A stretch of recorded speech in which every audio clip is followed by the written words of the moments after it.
Good afternoon and welcome to Danville, where the Crawdads are set to host the Menlo Park Legends, playing Menlo Park for the second time this year. Here at 4 p.m., just moments away. Kasey Kazliner and Charlie Limoncelli here on the call. Crawdads coming off back-to-back wins, both off the San Francisco Seagulls, and will play Menlo Park after losing to these very legends in San Mateo off a walk-off thriller. Charlie, we saw yesterday the Crawdads pitching look really good, especially early in the game from Nathan Nino. Got Aiden White on the mound today, one of the better pitchers in this rotation, if not the best. What are you expecting out of today? You know, Aiden White is just a guy. He's really, really good on the mound. 2 starts, 3 games played.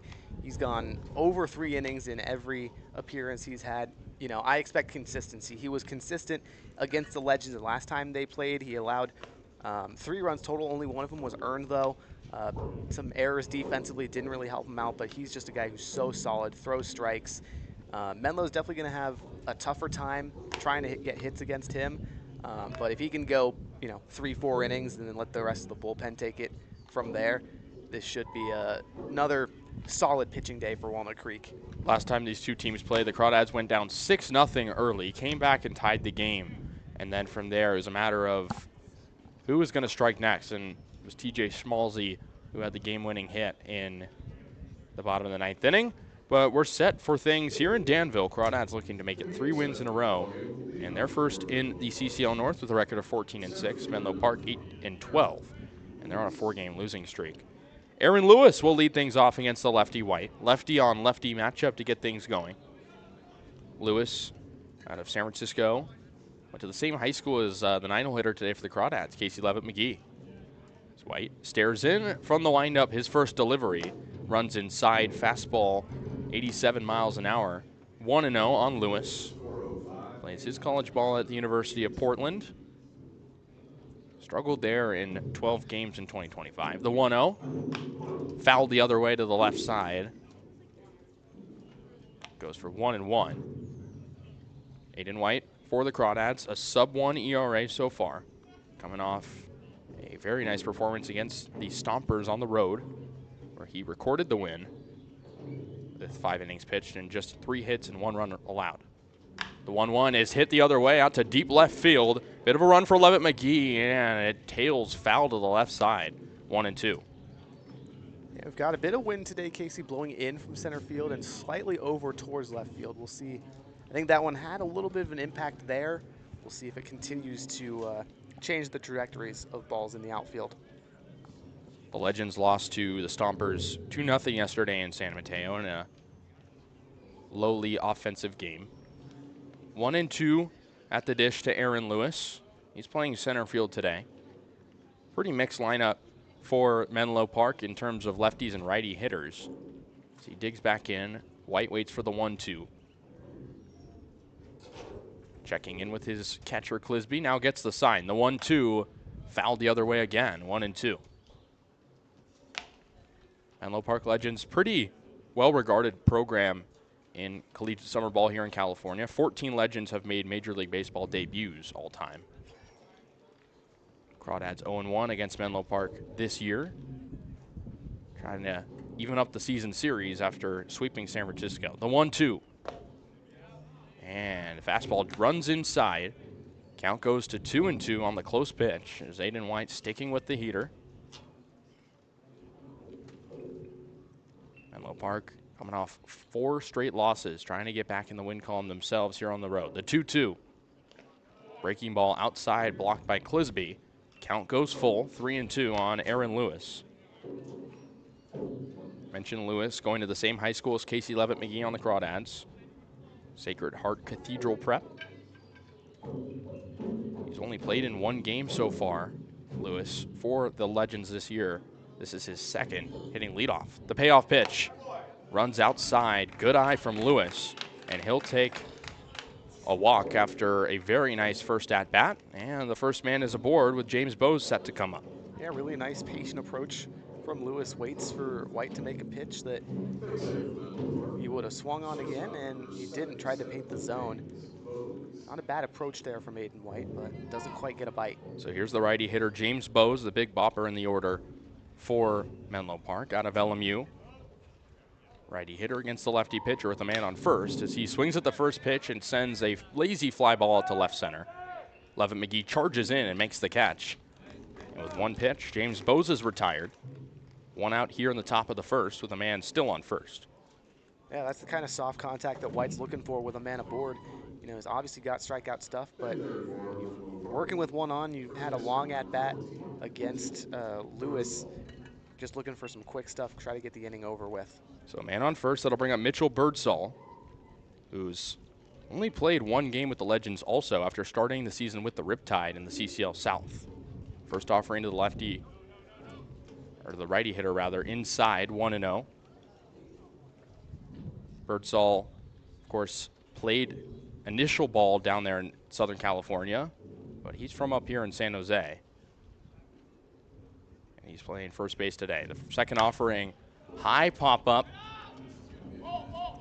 And it's a matter of who's going to get there. It's right around home plate, and it's Nico DeFazio, third baseman, who charges in for out number 2.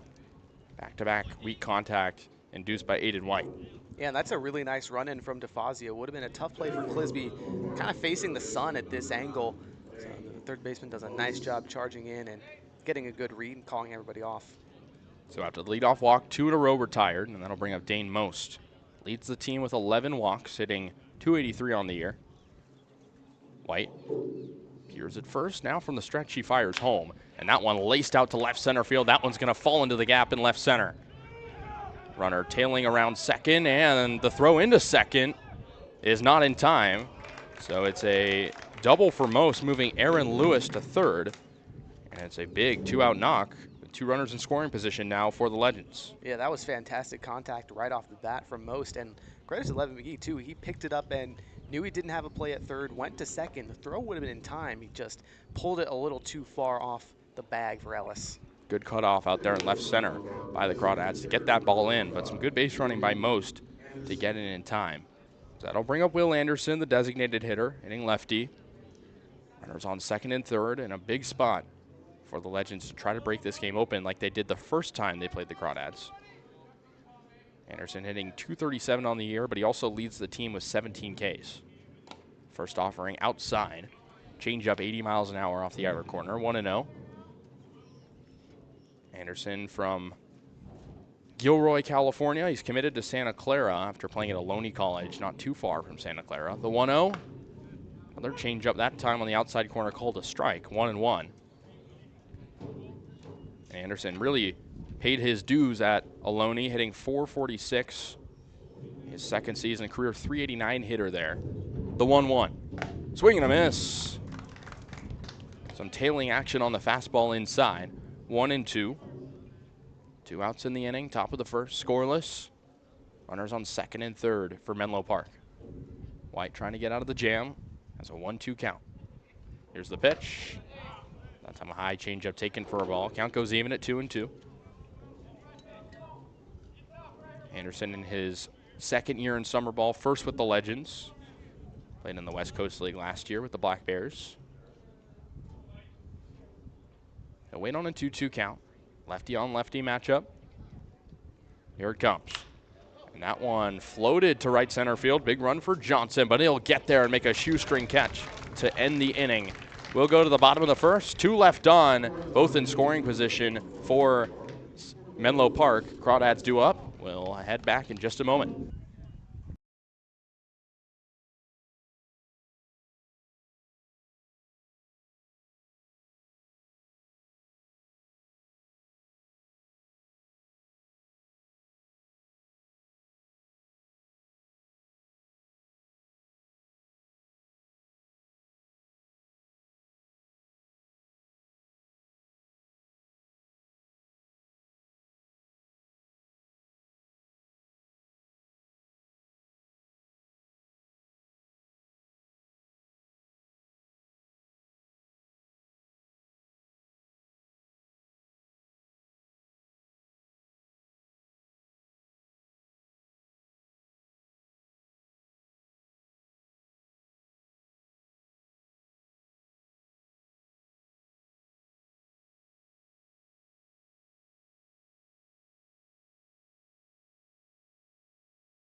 Welcome back to Danville. Bottom of the first inning, scoreless.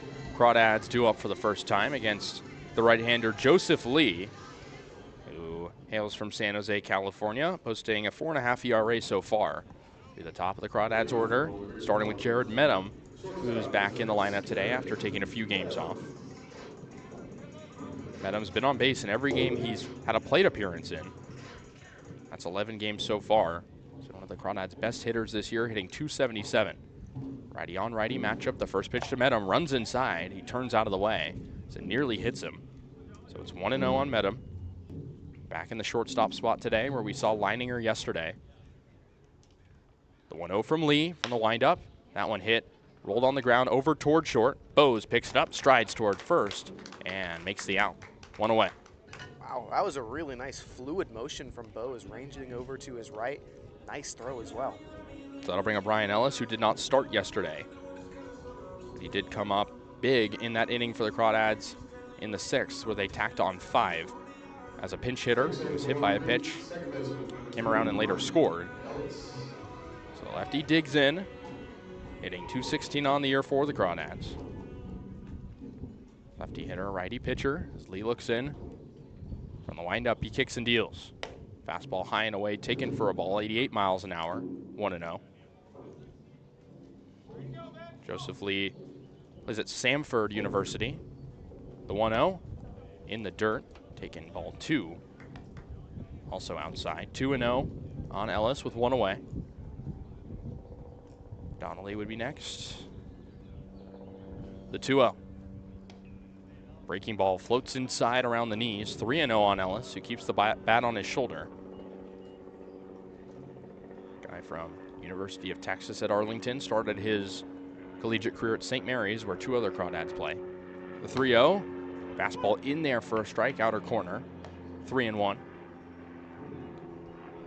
Ellis this year, 11 RBIs, 11 walks. He's been on base quite a bit, even though the batting average in the low 200s. The 3-1.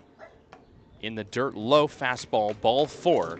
So Ellis takes his base, and that'll bring up Joey Donnelly with a man aboard. That's what he's done best all year, Casey. His 12th walk of the season. Very patient hitter, finds ways to get aboard. So that'll bring up Joey Donnelly, the lefty hitter, on a 6-game hitting streak here with 1 out. Donnelly has the highest average in the CCL North and the most RBIs with 19. He was big yesterday with 2 doubles and 2 RBIs in the 7-4 win over the Seagulls. First offering, swing and a miss. Donnelly hacks at the breaking ball high in the zone, 0-1. Ellis over at first with 1 away. Lee takes a brief look over at first. Now at home, the 0-1.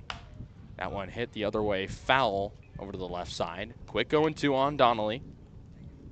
Just committed to Fordham over in New York. They're playing 4 years at Cal Berkeley, where he played 3 years in the Pac-12 and 1 year in the ACC. He'll wait for an 0-2 from Lee, who pitches from the stretch. The man over at first and 1 out. Pitch inside and tight, taken for ball 1. 1-2 on Donnelly. Donnelly, 22 years of age, in his 4th year in the CCL, across the Crawdads and the Arroyo Seco Saints. The 1-2. Swing and a miss. Breaking ball got him to go outside corner. And Donnelly's retired. There's 2 away. And still over at first for the Crawdads, it's Ellis. That brings up cleanup man John Ewens, lefty hitter playing first today. Ewens a staple at that 4 spot for the Crawdads, an RBI machine. He has 18 so far, hitting .362 on the year. Ellis takes a comfortable lead over at first. Lee, the tall righty pitcher, to the lefty. Swing and a miss. Fastball low and inside, but got him to go. 0-1. Ewens yesterday, 1 hit and 2 at-bats. He also scored 3 runs and got on base 4 times with 3 walks. The 0-1 in there for a strike. 0-2 on the outside corner fastball. Joseph Lee trying to get out of the inning against some of the Crawdads' best hitters at the top of this order. Ellis, comfortable lead at first. The 0-2, rope to the right side, down for a base hit. Right fielder Bleeker picks it up. Ellis holds up at second, and it's a 2-out single for John Ewens. It's just what he's best at. Kasey keeps the hands up, gets in front of the ball, and smacks it with a lot of velo into the shallow outfield. So that's the first Crawdads hit of the day. As Ellis goes to second, Ewens on first with 2 away in the bottom of the first. Still scoreless here. As the catcher Brandon Clisby digs in. He's on a 6-game on-base streak of his own, hitting .298 on the year. Yesterday was 1 for 5, lone hit being a single. Try to get an RBI here, get the Crawdads production going early. Lee fires home. Change up, inside corner, called a strike. 0-1 on Clisby, who spent this past season at New Mexico State, did not play there. So we'll be looking for a breakout sophomore season. Lee looks at second, now fires. The 0-1, swung on and missed. High pitch in the zone. 0-2 on Clisby,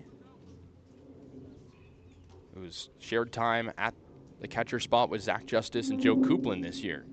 Clisby's been one of the main pieces in the middle of this order to get things going. Kicks and deals the 0-2. Outside corner called a ball. 1-2 on Clisby. Another heater just missed. Clisby can get on. Ryan Brome would be next. Righty on righty matchup. Lee shrugs. Takes a big look at second. Now back to the plate. 1-2 is hit on the ground over to second. Rabago picks it up, throws to first in time, and the side is retired. Crawdads leave 2 on. We'll go to the top of the second inning. Crawdads and Legends scoreless here in Danville.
Still scoreless as we're set to begin the top of the second inning.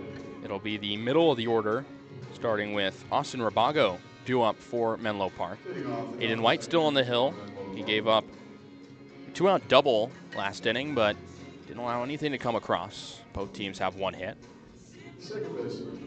Rabago digs in, lefty hitter against the lefty pitcher. Rabago hitting at 200 on the year in 14 games. Didn't see him last time these two teams played. First offering, chopped on the ground over towards second. Ellis picks it up, throws to first, and the first out of the inning comes off 1 pitch. Once again, just weak contact induced by Aiden White, and Ellis with a nice ranging play over at second. Definitely not an easy one. Took a bit of a tough hop in the dirt. That'll bring up Carter Bleeker, originally from Reno, Nevada. Plays his college ball over at San Mateo. JUCO ranks, actually where the Menlo Legends play. First offering him with 1 out. Chopped foul to the left side, 0-1. Bleeker, a college teammate of Crawdad shortstop Dylan Hillman, who's battled some injuries this year. 0-1 with 1 out in the inning. From the windup, White deals. Swing and a miss. Got him to go on the 87-mile-an-hour heater. Quick 0-2 on Bleecker, playing right field today. Hitting 120 on the season across 10 games.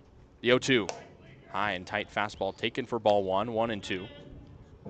Aiden White sticking with the heater mostly. Has that velocity we've seen all year. The 1-2. Swing and a miss. 80-mile-an-hour changeup, high and away, got him to go. And there's 2 away in the inning, as that's the first K of the day for Aiden White. Really nice off-speed pitch after going kind of inside with both of those 2 fastballs. Goes up and out. Off-speed with a bit of arm side run. Really nice pitch. That'll bring a Will Robbins with 2 away as the righty hitter digs in. He's hitting .217 on the year out of Princeton in the Ivy League. First offering from White to him, runs high. Fastball 87 miles an hour for ball 1. Saw Robbins play against the Crawdads. Last time these 2 teams played, he went hitless. The 1-0. Fastball outside. Good eye there from Robbins, 2-0. Robbins hit .259 with Princeton in 2025. A sophomore next year. 2-0. Hit on the ground over toward short. Met him, can't field it as it bounces off his cleat. Goes into shallow left, so it'll be an E6 as Robbins trots into first, and that'll bring up Quincy Villa, the 9-hole.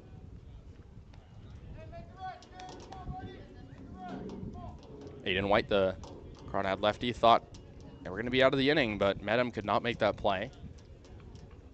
So Robbins over at first, and here's Villa. He's the fastest player on the Legends with 18 stolen bases so far in just 19 attempts. White from the stretch with a man at first and 2 out, fires home.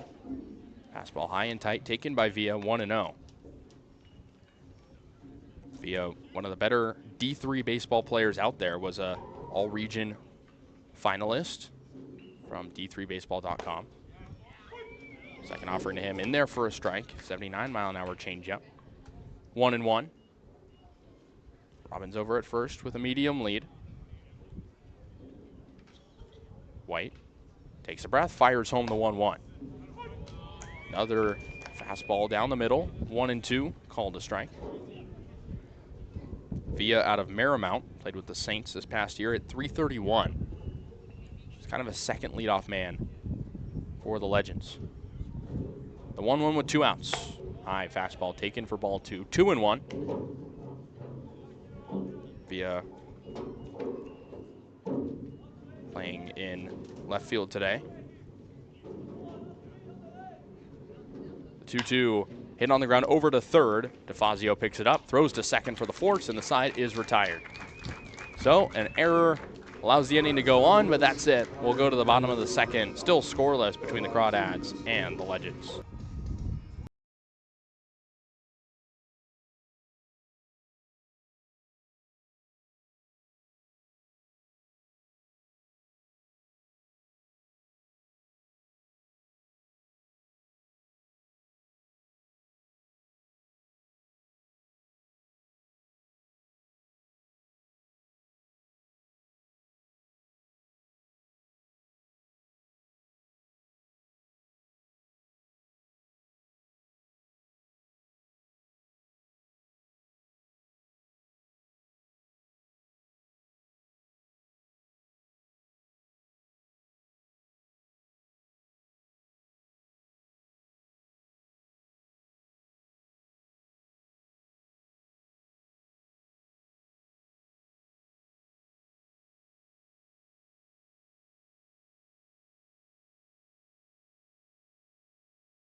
1.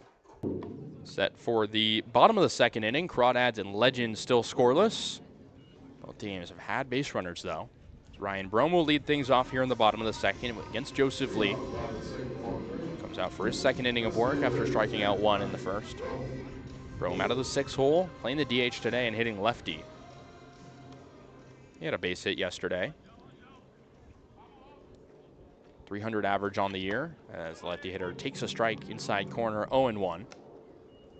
Brome on a 6-game on-base streak. He's happened to play only 6 games this year. The 0-1. Hit hard to right center field, and leaping grab from Rabago. He makes the catch, robbing Brome of possibly an extra base hit as Rabago goes up and grabs it. Top shelf catch from the second baseman. Oh my goodness, Austin Rabago, what a play from him, showcasing that athleticism. Look at somebody's doing their squats in the gym.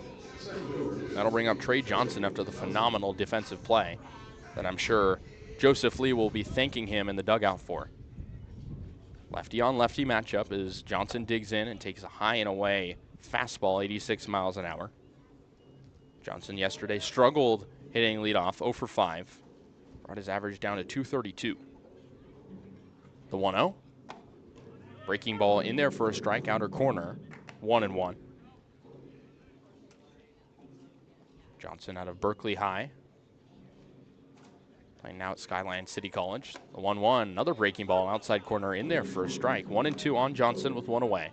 Here in the bottom of the second. Still scoreless between two teams trying to establish their ground in the CCL North. The 1-2, fastball off the outer edge, taken for a ball, 2-2. Johnson has spent time low in the lineup like he is today at the 7 hole, but of course we know him as a leadoff guy as well. The 2-2, swing and a miss. Late on the breaking ball. And a nice pitch there from Lee. There's 2 gone. So with 2 outs, that'll bring up Nico DeFazio, the hot corner, committed to Houston Christian. Playing his first game at third base this season. So he digs in, hitting 400 on the season. Smaller sample size. First offering him in there for a strike, 78-mile-an-hour breaking ball in the outside corner, 0-1. DeFazio, late addition to the Crawdads roster, but he's been good ever since he's joined. The 0-1, taken high, 1-1. DeFazio, a native here of the East Bay, started out at University of the Pacific, and again, we'll go to Houston Christian, venturing out to Texas. The 1-1, swing and a miss. Tricked him on the breaking ball, low and tight. 77 miles an hour. It's a 1-2 count after the good pitch from Joseph Lee. Righty hitter DeFazio digs back in, trying to create something with 2 away in this inning. The 1-2. Taken inside, DeFazio with a good eye. 2-2. If he can get on, Casey Levitt-McGee will be next. So Crawdads search for their first runs after putting up 7 yesterday against the Seagulls to sweep the season series. The 2-2. Hit on the ground sharply over to second. Rabago scoops it up, throws to first in time, and the side is retired. So good defense over at second base by Rabago. Crawdads don't get anything. We'll go to the top of the third, scoreless, still between the Crawdads and Legends.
1. Welcome back here on the Crawdad Streaming Network as we begin the top of the third inning. Still scoreless between the two teams. Only 2 hits combined between the Legends and the Crawdads as Aiden White remains on the mound for the Crawdads. He's been good so far. It'll be the top of the Legends order to begin things in the top of the third here. Starting with Aaron Lewis, who walked and made it to third in the first inning but was left there. She faces Aiden White for the second time. White with some good command here early. Of course, that walk, one little scratch on his record. First offering, fastball in there for a strike around the knees, 0-1. Aaron Lewis will be a rising sophomore this year. He returns to Portland, play there again. The 0-1. Hit foul the other way off to the left side, 0-2. Lewis, a new addition to this Menlo Park squad, but he gets the nod at the leadoff spot. You don't always see that. Didn't really have to earn his stripes, if you will. Played yesterday and went 0 for 4. The 0-2. High pop fly into foul territory on the left side, and DeFazio makes the catch right in front of the Legends bullpen, and there's one away. Really nice play from DeFazio coming across his body really to make that catch. It definitely could have been an easy dropped foul ball. Different look on the left side of the infield for the Crawdads today than we've seen these past few games. As that'll bring up James Bose. He's 0 for 1 with a fly out to left field. As the righty hitter digs in against the lefty White. Tries to get through another inning of work. Pretty efficient so far. From the windup, he kicks and fires. And that one laced to left field toward the corner, just foul. That one was a couple, maybe a foot off to the right. That's an easy double stand up for Bose. Absolutely. Crawdads catch a bit of a break there as that one continued trailing into foul territory. So instead of an extra base hit, it's a strike. 0-1 on Bose, righty hitter, in the portal out of LMU, where he struggled in 2025, but it's been really good for the Legends, hitting .319. The 0-1 taken outside, 1-1. 78-mile-an-hour breaking ball. Bose in his second year in the CCL, played last year with the Seagulls. The 1-1 hit out of play on the right side, foul, 1-2. Bose with LMU in 2025, 129 average, 42 games, 23 of those starts. The 1-2 in the dirt from White. As Clisby loses it, but no one aboard, so it doesn't matter. 2-2. And Bose, out of high school, a 2024 Rawlings Gold Glove winner. Started at West Valley College, or making the jump to the West Coast Conference with the Lions. The 2-2. Hit foul again to the right side, same spot, out of play. Count remains 2-2 on Bose. Originally from San Jose, California. Not too far of a trek from where the Legends play in San Mateo. 2-2. Hit on the ground over toward third. Medham lays out over it short, but he only can block it as it'll be a single for James Bose as it was third and then squeaked through past the glove of DeFazio, but Medham could only stop it. Yeah, but luckily that he did for Walnut Creek. Otherwise, Levy McGee would have had to really charge up, could have allowed Bose to take second. So man on first as White allows his second hit. Bose over at first, and that'll bring up Mitchell Birdsall, the righty hitter. Popped out to the catcher Clisby back in the first. White now in the stretch. Still in the scoreless ball game. First offering in there for a strike, 0-1. Birdsall playing first today. Trying to create something more in this inning. Scoreless ball game in the top of the third. White from the stretch deals inside, 1-1. Taken again high and tight.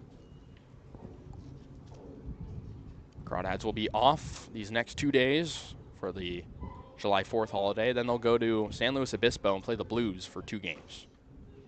The 1-1. Pitch, fly ball very high into shallow right field. Donnelly under it makes the catch as Bose retreats back to first, and there's 2 away. That one hit very high, and it is a hot and sunny day here in Danville. It would be hard to track those down, but Donnelly did a good job. So with 2 away and man still at first here in the top of the third, that'll bring up Dane Most, who had that hard hit double back in the first. Did not score anybody in, did not score himself, but he set the tone, and that was their first hit of the game. Righty hitter digs in with 2 outs and a man over at first. It's White, cocks his head over toward first, now home. First offering in there for a strike, 87-mile-an-hour fastball around the knees. 0-1.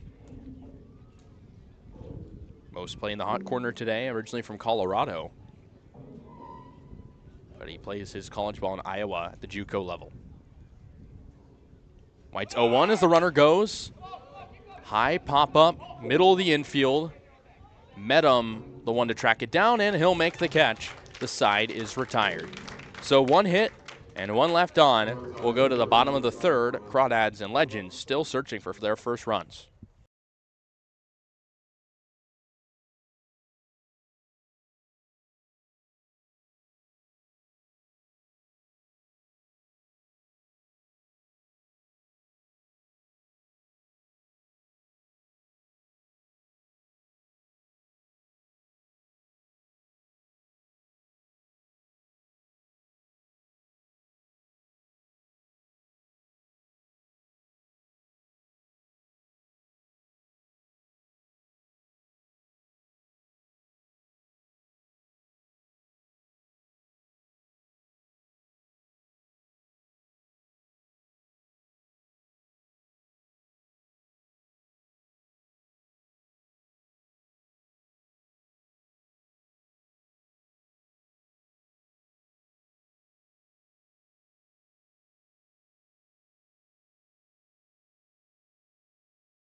Welcome back to Danville for the bottom of the third inning. Crawdads and Legends still scoreless. Legends with 2 hits, Crawdads with 1, as it'll be 9-1-2 due up in the inning for the Crawdads, starting with Casey Levitt-McGee, who's back in the order today, facing off against the righty pitcher Joseph Lee, who stands in again on the hill. Levitt-McGee did not play yesterday. He's been one of the best disciplined Crawdads this season. The lefty hitter digs in with his yellow bat and takes outside, 1-0. Levitt-McGee has gone on base 9 times the last 3 games for him. And he leads the Crawdads in walks with 16. The 1-0 taken high and upstairs. 2-0 on Levitt-McGee.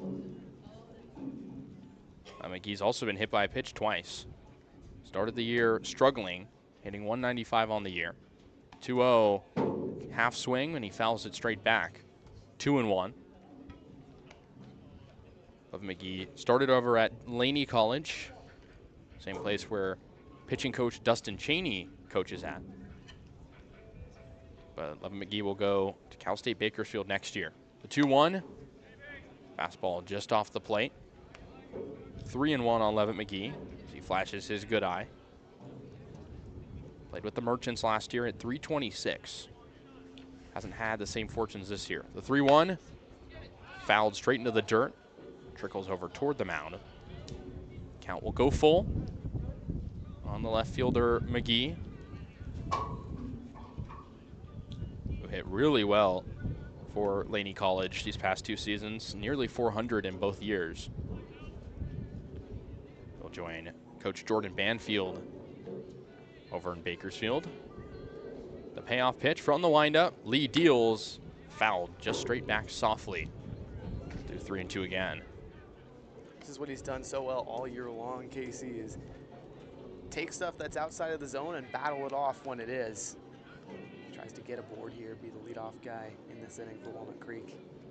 Steps back in the box, waits for the full count pitch again as he blasts it to right field. This one going way back, and it's gone off the bottom of the wall. And the right fielder, Bleeker, is down and visibly hurt as Levitt McGee will come around. So in a way, Levitt McGee, we'll see how they rule that, but the trainers are quick to attend to Bleeker, who is writhing in pain in right field. As an inside the park home run for Levitt McGee, as he flew around the bags, got there in no time, to the benefit of Bleeker, who can now have the trainers come out and help him. This is tough. You gotta hope he's okay, Casey. He hit the wall hard, tracking the ball back. Fantastic piece of hitting, though, for Levitt McGee, who's been due. That was his 4th extra base hit of the year, 1st home run. The Crawdads still search for power, but they got some there. We'll step away for just a moment during this injury timeout. We'll be back. Crawdads lead 1-0.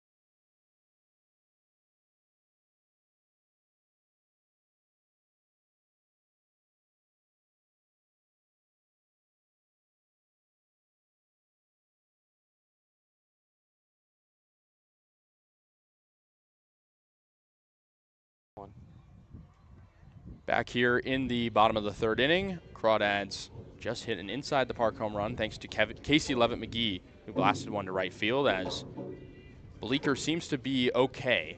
He's up and standing after coaching staff comes to attend to him and right.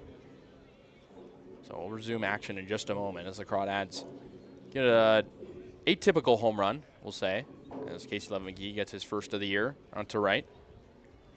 And just a 2nd hit of the game for the Crawdads as the lineup flips over in this 1-0 ball game in favor of Walnut Creek. As Jared Medham will be the man due up. Without the wind blowing towards home plate, Casey, I think Levitt McGee has a no-doubt home run that clears the fence there. Wind is certainly a factor here in Danville as Levitt McGee snake bitten a little bit there. So that'll bring in Jared Medham. He's 0 for 1, grounded out to short in his 1st time up in the 1st. It's baby blue batting gloves against Lee. Takes in the dirt on the breaking ball, 1-0.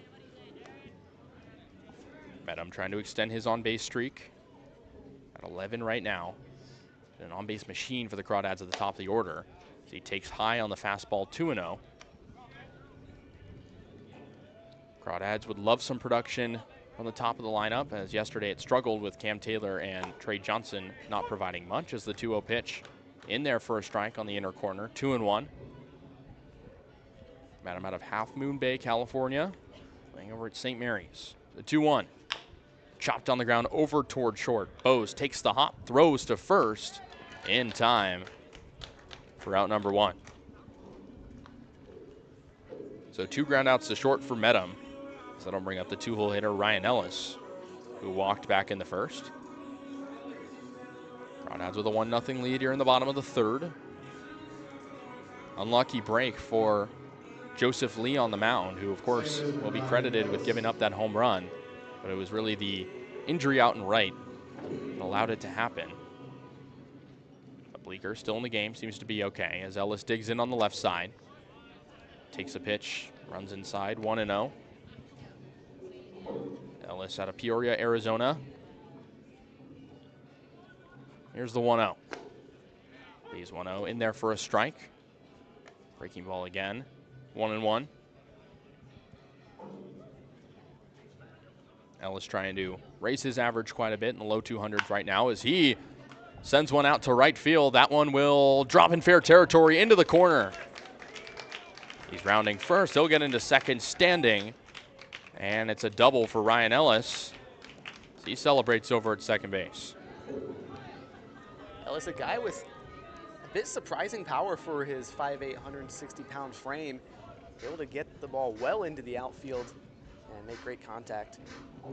That'll bring up Joey Donnelly, who struck out back in the first inning, coming off a big two-double day yesterday. His first game back in the order after taking an East Coast trip, exploring some schools. Ellis over at second, one away, as Donnelly swings at the first pitch he sees and sends it the other way out to left. Big run for Villa, trailing in. He'll make the catch as he loses his hat. Ellis retreats back to second, and there's two away. So that'll bring up John Ewens. 2 outs and a man on second here in the bottom of the third. Crawdads.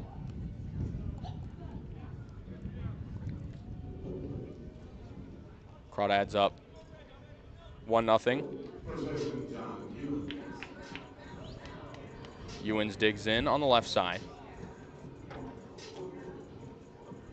He's 1 for 1 with a single. Hit that back in the first, but he was left there.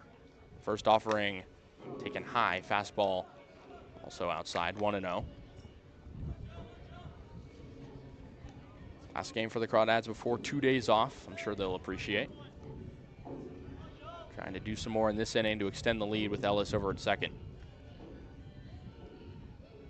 The 1-0. Inside. 82-mile-an-hour off-speed pitch. 2-0. Ewens has been the staple at first base for the Crawdads this season.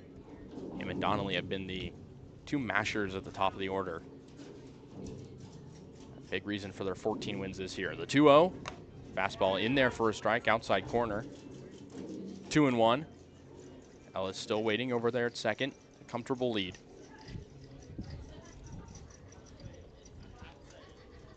Joseph Lee looks in for the sign, trying to get out of the inning without any more damage after giving up the inside to Parker. The 2-1. Hit foul out of play to the left side. Count even at 2-2.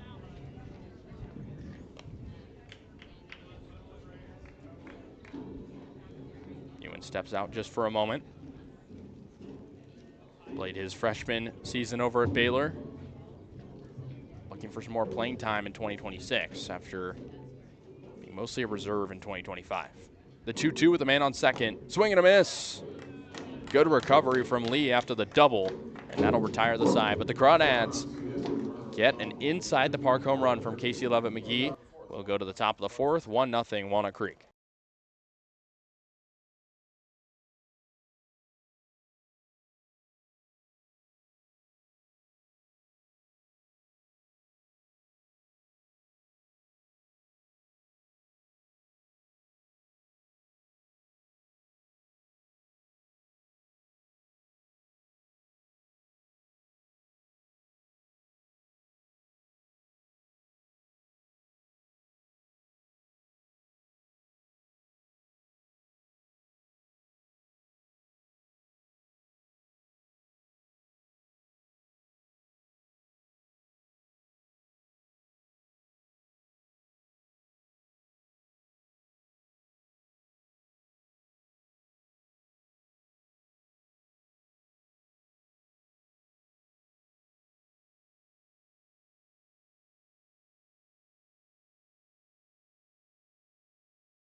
Crawdads got 1 in the bottom of the third. So they lead 1-0 as we start the top of the fourth. Aiden White still on the mound for the Crawdads.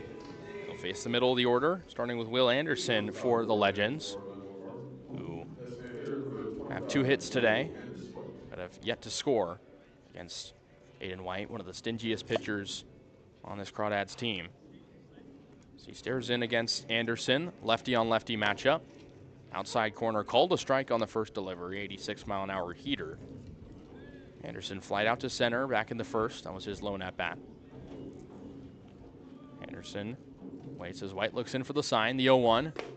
Heater in there again for a strike, that time down the middle. 0-2.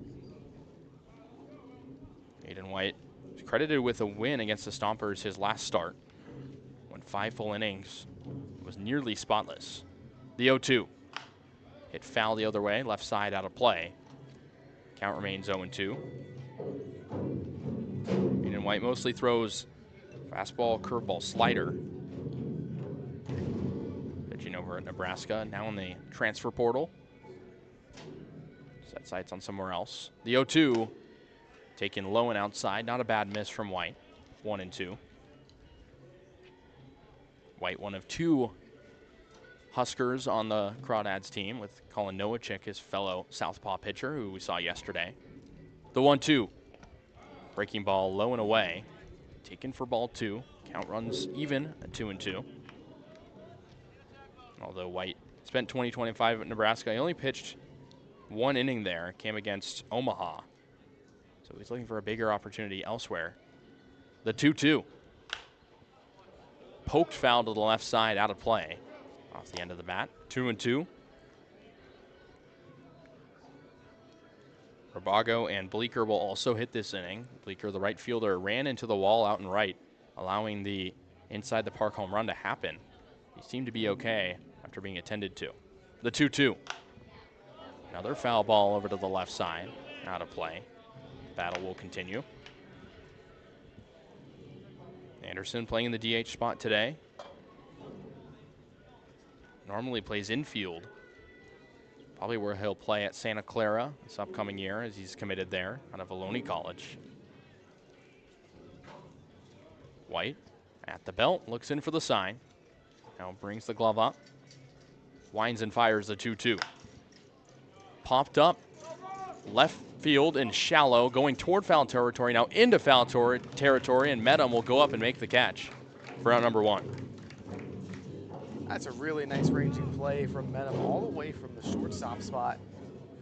He's been a stalwart defensively all year, struggled a little bit in the early goings of today, but that's a nice recovery from him. That'll bring up Austin Rabago. He's 0 for 1 with a ground out over to second. 1 out in the inning here in the top of the 4th. Crawdads up 1-0. Legends searching for offense, as Aiden White has done a great job so far for Walnut Creek. Rabago digging in, lefty on lefty. First offering high and away, taken for ball 1, 1-0.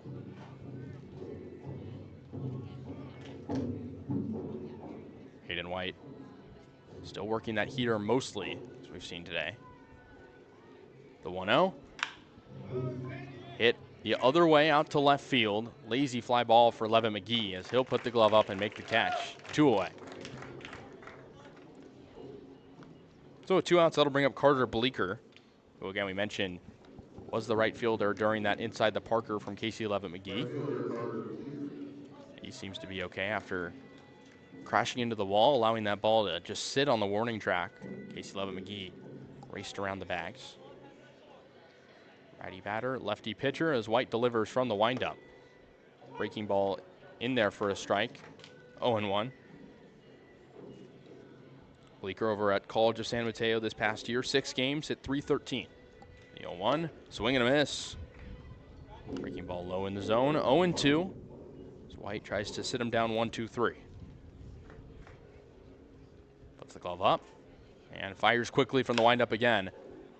Hit high out to straightaway center field. Johnson ranging back over to his left, makes the catch, and the side is retired in order. We'll go to the bottom of the 4th. Crawdads clinging on to a 1-0 lead here in Danville on the Crawdads Streaming Network.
Welcome back to Danville. Crawdads clinging on to a 1-0 lead here in the bottom of the fourth, as it'll be 5-6-7 due up for Walnut Creek against the same pitcher, the right-hander Joseph Lee, who done a pretty good job so far. Of course, gave up the inside the park home run, but that's all.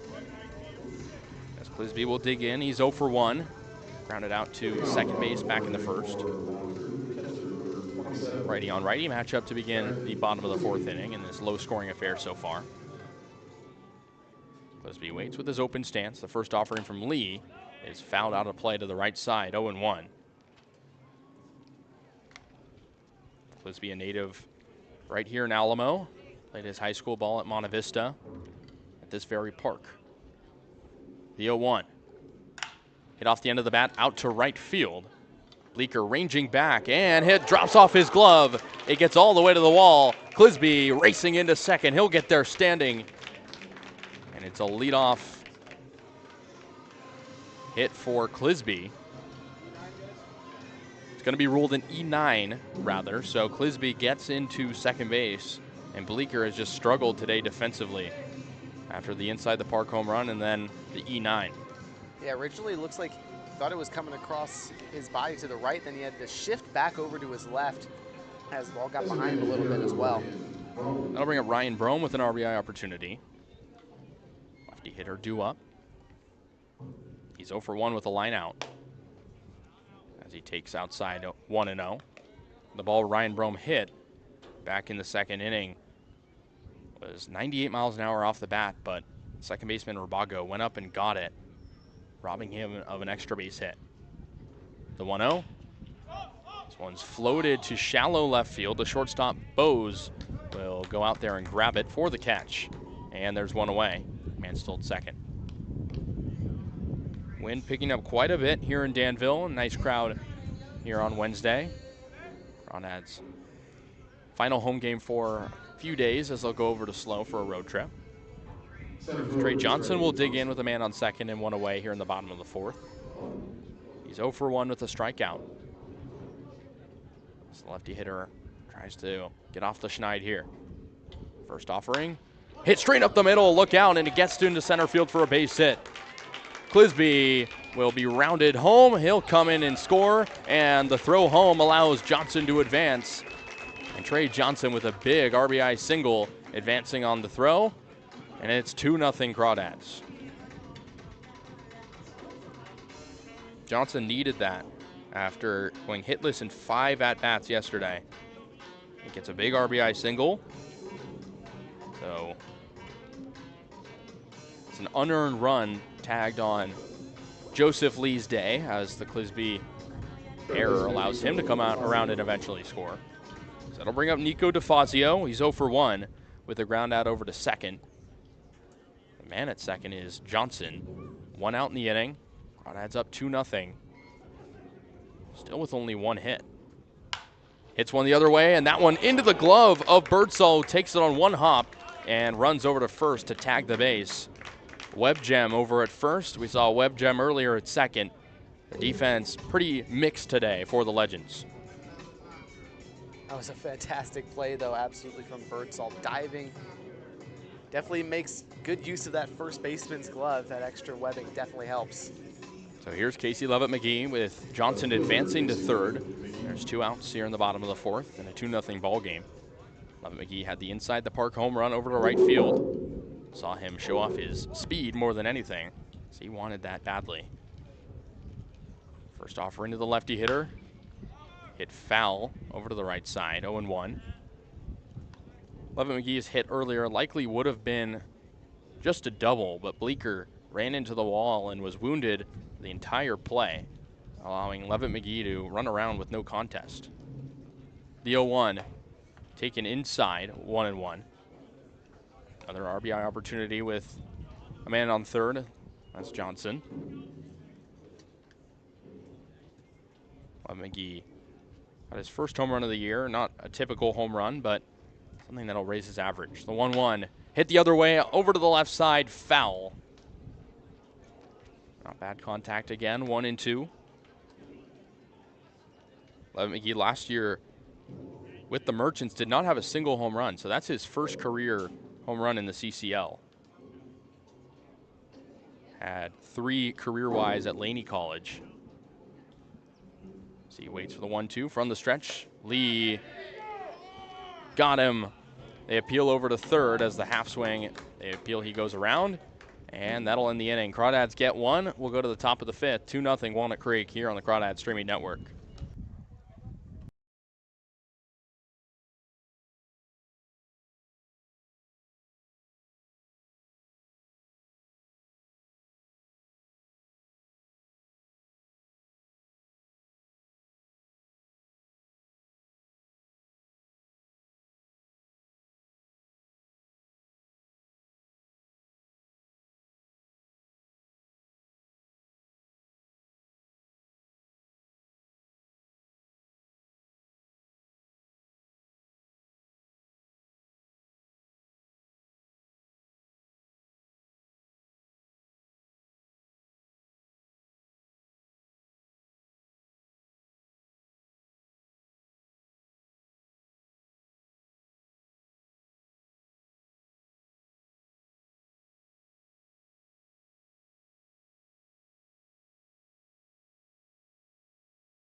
Crawdads got 1 in the bottom of the 4th, so they lead 2-0 here in the top of the 5th as Aiden White remains on the hill for Walnut Creek.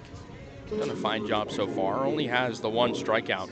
Hasn't allowed much else as the Legends only have 2 hits.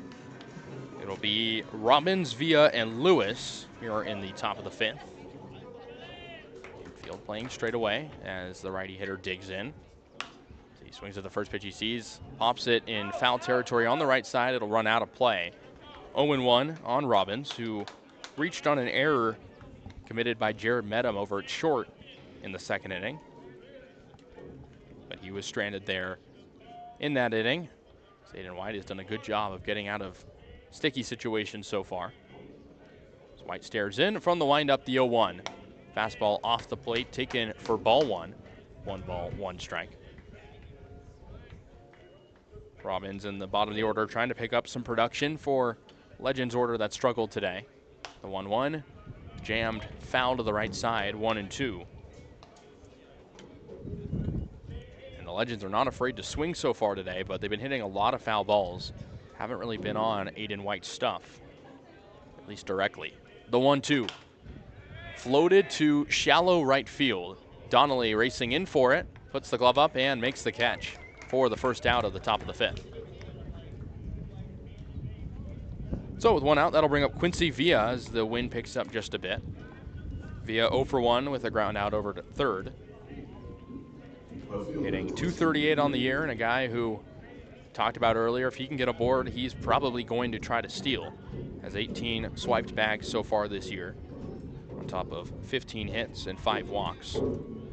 White delivers from the windup as he shows bunt and gets 1 down. This one rolls over toward third. DeFazio cannot handle it, and he'll reach on a really nice bunt as Villa races into first and singles as DeFazio cannot handle it with the bare hand. So good opportunity for Villa as he gets aboard and will likely be active on the base paths. As the lineup flips over to Aaron Lewis, 0-1 with a walk and a pop out. White from the stretch, fires home, swung on and fouled off the foot of Lewis, 0-1. Some action in the Legends bullpen. Nothing really going on in the Crawdads side of things except for some guys stretching. 0-1 at the dish with 1 away and a man at first here in the top of the 5th. Crawdads lead 2-0 as White stares in from the sign. Lefty on lefty matchup. He'll throw over to first as Villa slides back in head first. Back in safely. Villa has played 3 seasons at Marymount University. 3rd year in summer ball, but his 1st year in the CCL. Second offering taken outside, fastball off the plate, 1-1. Be a good frame over at first. Of course, has that speed. Lewis tries to move him over. Another throw over to first by White. Nothing doing over there. White tagging the first base side of the rubber. One of the premier lefties in this rotation. Looks over at first, long, and the runner goes. The 1-1, swung on and missed. The throw to second, not in time, as Villa swipes his 19th bag of the season. And just like that, a runner in scoring position for the Legends. Swing and miss brings the count to 1-2 at the plate to Aaron Lewis, who's from San Francisco. Legends playing over in San Mateo. Crawdads have already been there this year and lost in walk-off fashion, trying to even the season series. The 1-2 hit high in the air, popped up behind home plate. Clisby in foul territory, going forward, and he can't make the catch over toward the Crawdad dugout as he loses it. The count remains 1-2. So we'll do things again as Lewis trying to drive in Villa, the speedy left fielder over at second. One away in the inning. Zayden White has been phenomenal so far for the Crawdads. As he stares in, his black glove tucked in on the Crawdads logo on his jersey. Looks at second. Now turns his head back around. Runner goes. The swing, and it's grounded over towards second. Villa into third. The throw to first in time for 2 outs. So a productive out, we'll say, from Aaron Lewis. Question of if Villa was going to steal third is one thing. But with a man in third and 2 outs, that'll bring up James Bowes, the righty hitter. He's 1 for 2 with a single and a flyout. As White tries to end the inning without giving up any runs. Righty hitter against the lefty. White fires. Hit high in the air, popped up, middle of the infield. Shortstop Medham will get under it, and he'll make the catch. So they get a runner to third, but that's all. Crawdads lead 2-0 as we'll go to the bottom of the 5th. Walnut Creek trying to hold on here on the Crawdads streaming network.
Welcome back to the bottom of the 5th here on the Crawdad streaming network.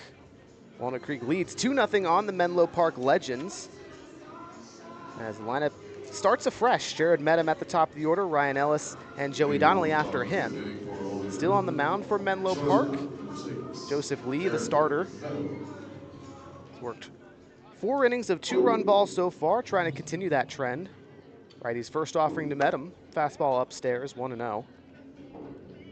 Medham 2 groundouts to shortstop in his day today, trying to get aboard for the first time, continue his 11-game on-base streak currently, trying to extend that to 12. The 1-0 from Lee, fastball outside. 2 balls, no strikes to Medham. The everyday shortstop for St. Mary's from the right-handed batter's box. 2-0 is outside. This time a slider in the opposite batter's box. 3-0 on Medham. 277 hitter in 12 games for the Crawdads. 13 runs batted in. Good for third on the team. The 3-0 from Lee. Ball 4 on a breaking ball upstairs. Medham does indeed extend the on-base streak to 12 games with that walk. Leadoff man aboard. Ryan Ellis up to bat now in the 2-hole. Ellis, another guy who's reached base twice today. Walked in the first, then had a double back in the third. Second baseman Ryan Ellis. Ellis, the third-year Crawdad, has been a force for Walnut Creek. 11 runs batted in on the season. Very disciplined hitter. Has 12 walks in 13 games. First offering to the lefty. Breaking ball on the outer third, called strike. 0-1 as Joseph Lee trying to get through his third time through the order. Lee winds and deals a fastball upstairs on the 0-1. 1 ball and 1 strike to Ellis. Did not play collegiately this spring, dealt with another knee injury. Last played in 2024 at UT Arlington. The 1-1 to Ellis. Swinging a ground ball over to first. Birdsall lays out for it. He'll try to take it to the bag himself. He gets Ellis. Medham does move over to second. But a nice play from Birdsall, who's looked really good defensively today, Casey. Yeah, and it's interesting because the Legends' infield defense has looked really good. The outfield defense has had some flaws, arguably why the Crawdads are winning right now. So an interesting juxtaposition. So now runner in scoring position for Joey Donnelly, the CCL leader in runs batted in, 19 on the season. Donnelly hitless today, struck out in the first, flew out to left field in the third. Also leads the league in batting average. Entered today hitting .481 on the year. First offering to the lefty.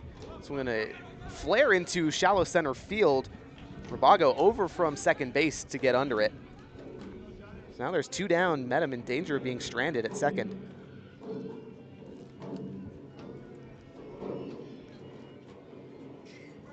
Now Walnut Creek sends up John Ewens, the 4-hole hitter. Another guy in the upper echelon of the California Collegiate League in terms of runs batted in.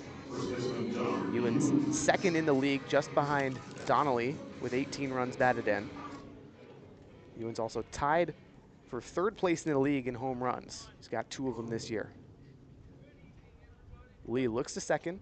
First offering to Ewens from the stretch. Breaking ball low. 1 ball, no strikes on Ewens, who has hits in 12 of his 16 games played. Had a single in the first to extend his hit streak to 7 straight games, dating back to June 24th. The 1-0 to Ewens. Fastball upstairs. 2 balls, no strikes on the 6'3" lefty from Waco, Texas. Yeah, I had a lot of family out here yesterday wanting to rep the Crawdads, and good to see player families coming from all over the place. Absolutely, halfway across the country. The 2-0 from Lee.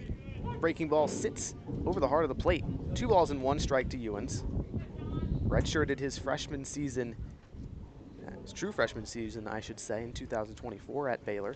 Then played this spring for the Bears as a redshirt freshman. 11 games, 4 starts, 158 batting average, and a limited sample size. The 2-1 to the lefty. Fouled off the other way, out of play. 2-2 to Ewens. Ewens went 1 for 2 yesterday, had a single against the Seagulls in that 7-4 win. Another single in the Sunday matchup against the Seagulls. A couple more in the games before that. Lee sets on the first base side of the rubber. Brief look to Medham at second. The 2-2 to Ewens. Swinging a line drive just foul on the third base side. We'll do it again. Crawdads trying to extend the lead here on the Legends, a team they have lost their only game to. Came a couple weeks ago on another Wednesday night contest. That one at the College of San Mateo. Crawdads rallied back from a 6-1 deficit, tied the game but ultimately lost on a walk-off. 8-7 the final score there. Here's the 2-2 to Ewens, a fastball upstairs, and the count loads full.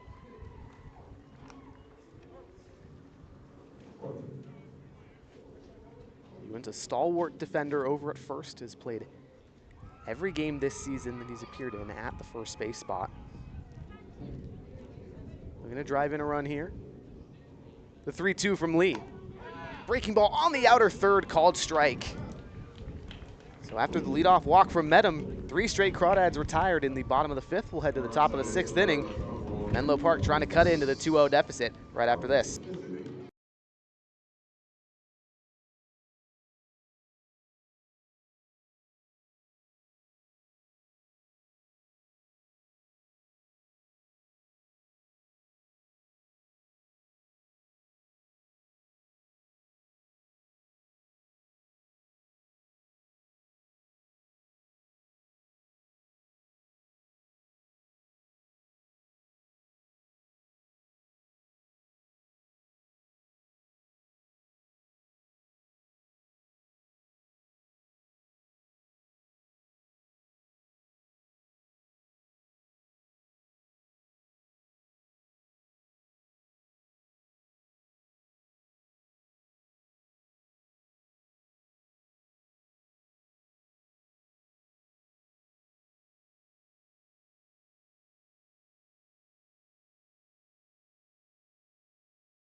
We're back now for the top of the 6th here from Monte Vista High School in Danville, California. Walnut Creek Crawdads lead 2-0 on the Menlo Park Legends. The Legends are up to bat. 3-4-5 due up Mitchell Birdsall, Dane Most, William Anderson, as they'll face Aiden White, entering his 6th inning of work now, Casey. He's been spotless. No runs allowed on just 2 hits. Swing and a miss on the first offering, a fastball on the outer third. And he's been efficient. I mean, gets through 5 innings pretty easily. I mean, gave up a few hits, but again, it's been one of those days where he's just dialed in.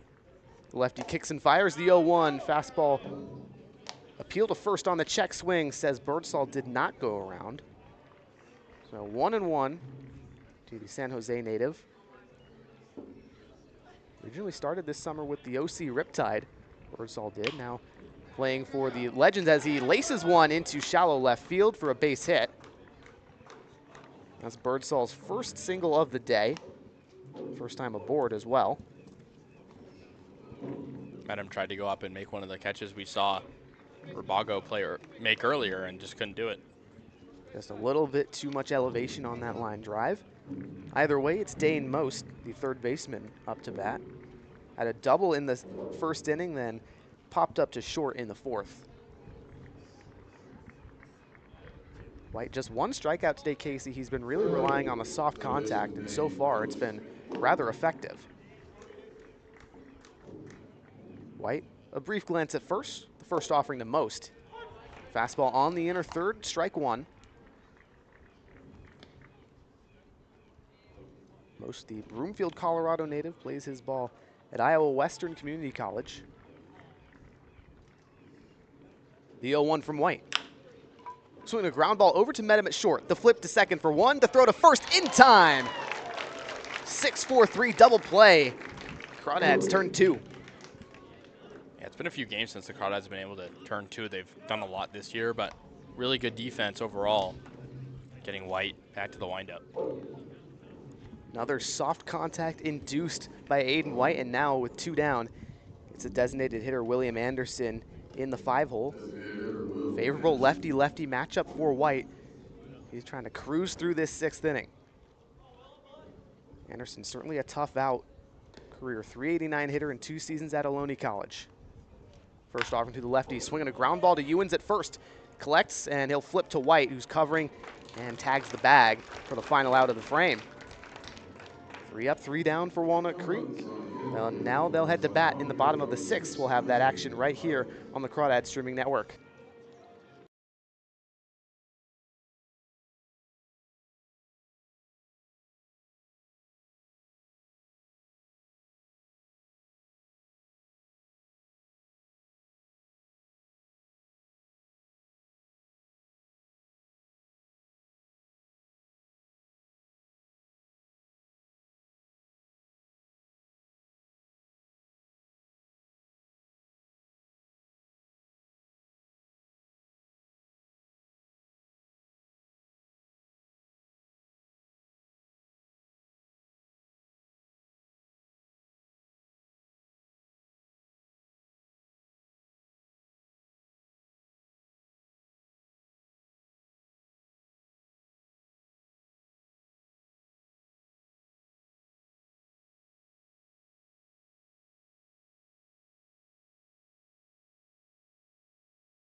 Welcome to the bottom of the 6th on the Crawdads streaming network.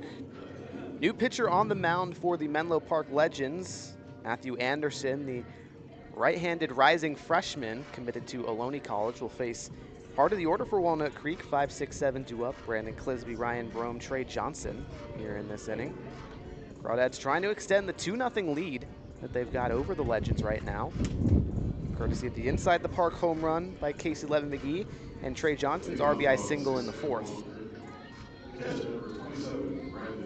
So Clisby steps in. He reached and scored in that bottom of the 4th on an E9. First offering from the righty to Clisby. Fastball upstairs and away. 1 ball, no strikes on the Alamo native catcher. Anderson, 6'5" righty, winds and delivers as Clisby slaps one through the gap on the left side of the infield for a base hit. Clisby's been seeing the ball very well these past few games. Hasn't necessarily had all the hits, but again, just a consistent force in the middle of the order that can get types of hits like that. Absolutely. Now Anderson will work from the stretch for the first time today against Ryan Brome, designated hitter for Walnut Creek today. Brome hitless so far today, lined out and popped out in his previous 2 at-bats, but hitting .300 entering today in 6 games. First offering to him, fly ball into left field, Villa under it, puts it away quickly. 1 pitch, 1 out.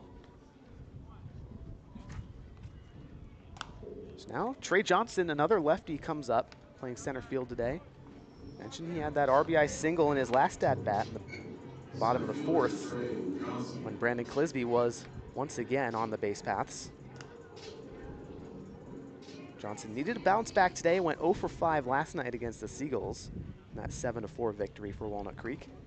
First offering from Anderson, a high drive into center field. Lewis, ranging over to his right, makes the catch. Clisby with a long run back to first, but he's in safely. So after the leadoff single, 2 pitches, 2 flyouts. Matthew Anderson trying to make quick work of the Crawdads lineup. Doing his best Aiden White impression. Absolutely. 2 down, 1 aboard for Walnut Creek, and Nico DeFazio, the third baseman, is up now. Anderson, the Gilroy native, 6'5", 225 pounds. Looking good early in this first inning he's ever pitched for Menlo. First offering to DeFazio, fastball on the outer corner, strike 1.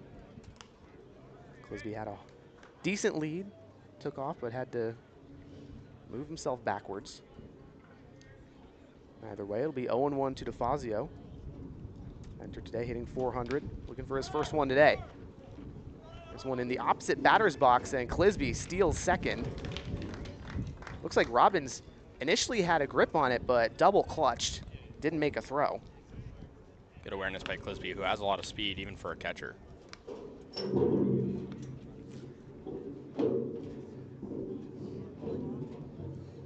So now there's a runner in scoring position for DeFazio.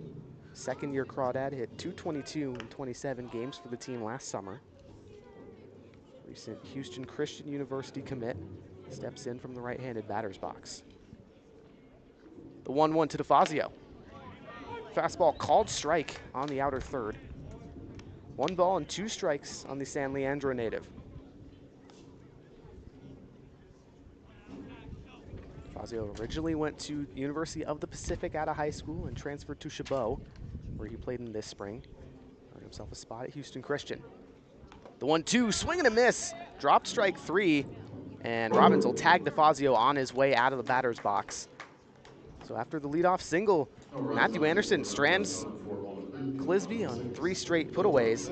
We'll head to the top of the 7th, see if Menlo can cut into the 2-0 deficit.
We're back for the top of the 7th here on the Crawdads streaming network. Menlo Park due up as they trail 2-0. Austin Rabago, the left-handed second baseman, will lead things off. There's a new pitcher for Walnut Creek, Peter Storyahan, the right-hander previously of UC Santa Barbara, now at UC Davis. Committed there just last week on June 24th. Storyahan in 4 appearances for the Crawdads, 1.22 ERA. Rabago 0 for 2 today, a ground out and a fly out. He tries to be the leadoff man aboard. First offering from the big righty Storyahan. Fastball outside, 89 miles an hour. 1-0. Rabago, the Anaheim native, spends his college years at Hendrix. He's played 3 seasons there. Career .313 hitter. 1-0 from Storyahan. Breaking ball in the opposite batter's box. 2 balls and no strikes to Rabago. Rabago's had really good defense at second for Menlo Park. Snagged what could have been a base hit from Ryan Brome. back in the second inning. Grounds one right back to Stoyahan on the mound. Lazy throw to Ewens at first for the out.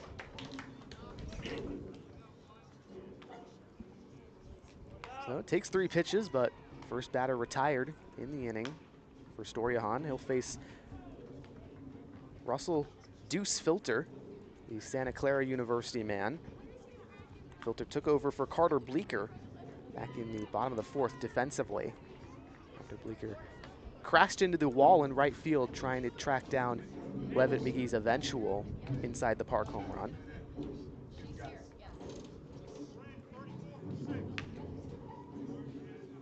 Filter 9 appearances for Menlo Park on the season, 167 career hitter.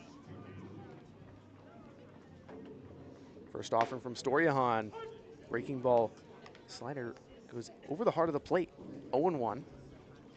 You would think with the offensive struggles the Legends have had today, they would have struck out more, but only 1 strikeout so far. The 0-1, swing and a miss. Another slider this time. Low outside corner, gets a bite.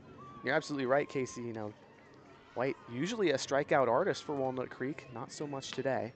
But Stoyahan, definitely a guy who gets the swing and miss stuff. 11 Ks and 7 1/3 pitch so far. The 0-2, slapped on the ground to Ellis at second. Throw to first in time, and Filter is retired. It's been weak contact like that we've seen all day from the Legends. Different from what we saw from them in San Mateo when they were hitting the ball all over the park. Catcher Will Robbins. You're absolutely right, Casey. A very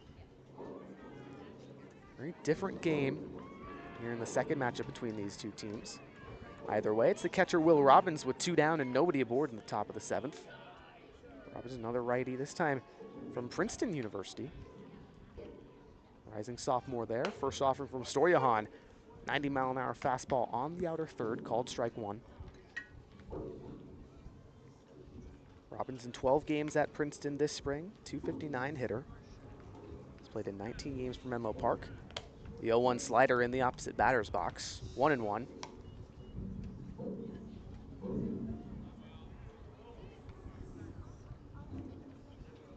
Stoyahan missed the entire spring at UC Santa Barbara with a fractured clavicle, pitching for first time in a year. Nice 1-1 slider over the heart of the plate, 1-2.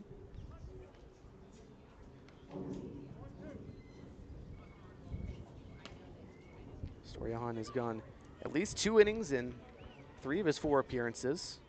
Trying to get out of his first here. The 1-2. Swinging a chopper to Medham at short. Takes a strange bounce in front of him. Medham kind of sat on it a little bit, didn't charge. We'll see what they rule that one. So Will Robbins will capitalize. He gets a base hit off the weird bounce. And now Quincy Villa up in the 9 spot.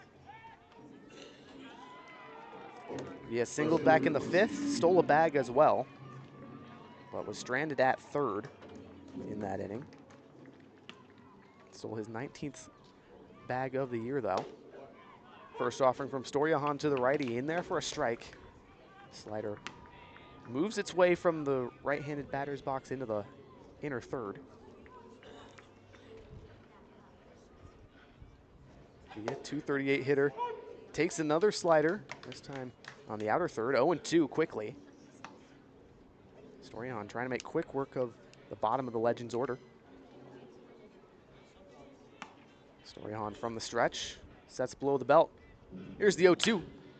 Swing a deep drive into left center field. Johnson ranging back to the warning track, and he's got it! Trey Johnson flashes the leather. Legends strand 1 in the top of the 7th. We'll head to the bottom of the frame, see if Walnut Creek can extend the 2-0 lead right here on the Crawdads Streaming Network.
9-1-2, due up for the Crawdads here in the bottom of the 7th inning. Casey Levin McGee, Jared Medham, Ryan Ellis.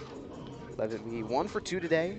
Had that inside the park home run back in the 3rd inning as the then right fielder Carter Bleeker ran into the wall and hurt himself. Couldn't pick up the throw. But Levin McGee, he capitalizes, picks up his 4th extra base hit of the year. Matthew Anderson in the 2nd inning of work. Righty deals outside on the first offering to Levin McGee, 1-0.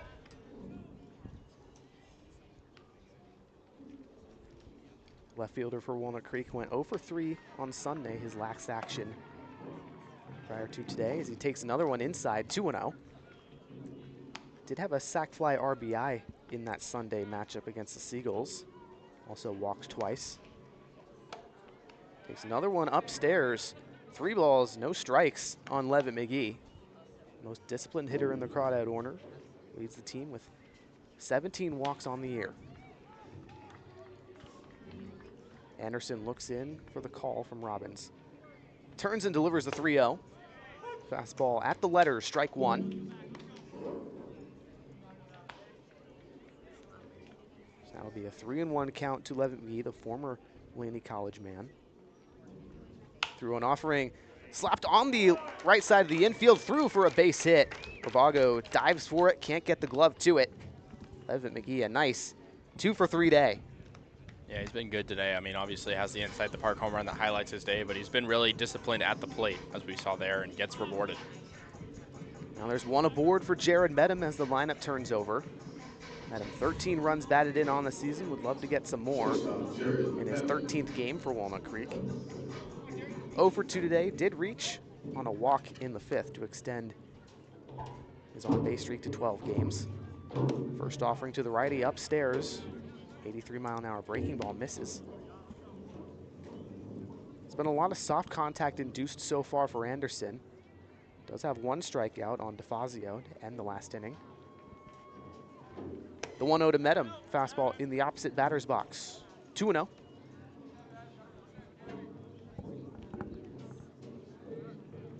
Medham, the rising senior at St. Mary's. .297 batting average in 55 games this spring with the Gales. The 2-0 from Anderson, breaking ball outside again. Another 3-0 count to a Crawdad hitter here in the bottom of the 7th. Yeah, they're really taking these balls with no hesitation, and just a testament to their good discipline. Here's the 3-0 to Medham, and it hits him square in the back. Fastball gets away from Anderson.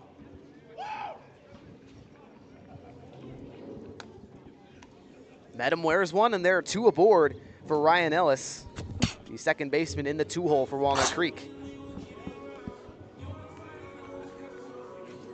Ellis himself was hit by a pitch yesterday in a pinch hit appearance against the Seagulls in that 7-4 win last night. Prior to that, went 1 for 4 against the Seagulls on Sunday, June 29th. Had a single and a walk there. Ellis, 1 for 2 today. Walked in the 1st, had a double in the 3rd, and then grounded out to first base in the 5th. Ellis, a great hit tool, but only hitting .216 entering today. Trying to raise that batting average. Anderson looks back to second. The first offering to Ellis. Fastball on the outer 3rd, called strike 1.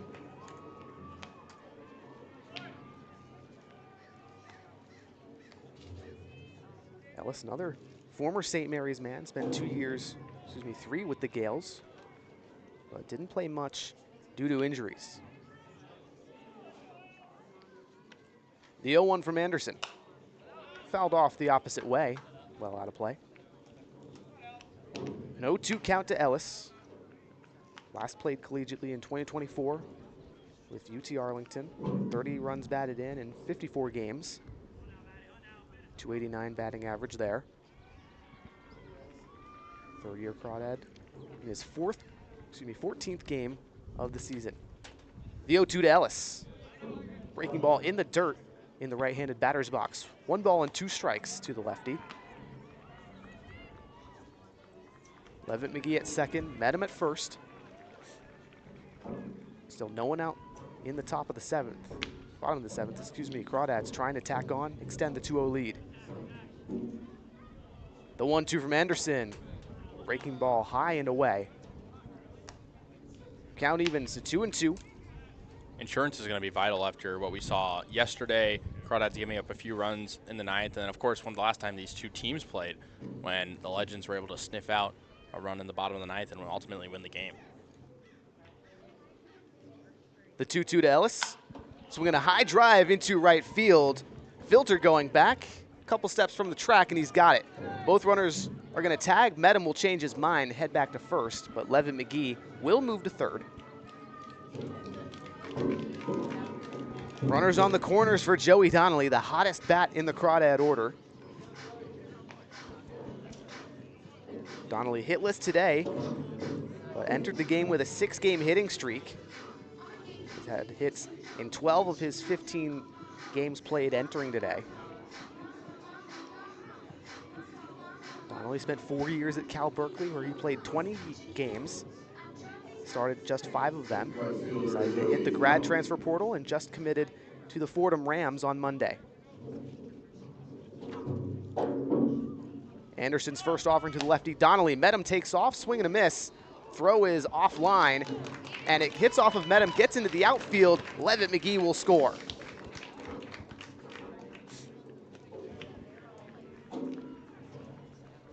That's a big insurance run, and don't really understand being so ambitious on the throw when you have a guy over at third. Obviously, the Crawdads bait the throw. That's something they had done against them earlier on in the season. We haven't seen it from any team in the past week or so. Either way, it's 0-1 to Donnelly. Medham over at second in scoring position. Trying to extend the 3-0 lead now. Anderson's 0-1. Fastball upstairs. Donnelly 0 for 3, a strikeout and 2 flyouts. A guy who told me earlier today generally likes to swing earlier in that bat if the pitch is close. He doesn't like being deep in counts. Here's the 1-1 to the lefty. Swinging a foul ball off home plate. 1 ball and 2 strikes to Donnelly. Alamo native, lives just down the street from Monte Vista, but went to De La Salle High School. Graduated class of 2021. Hit .324 as a senior there, 18 runs batted in.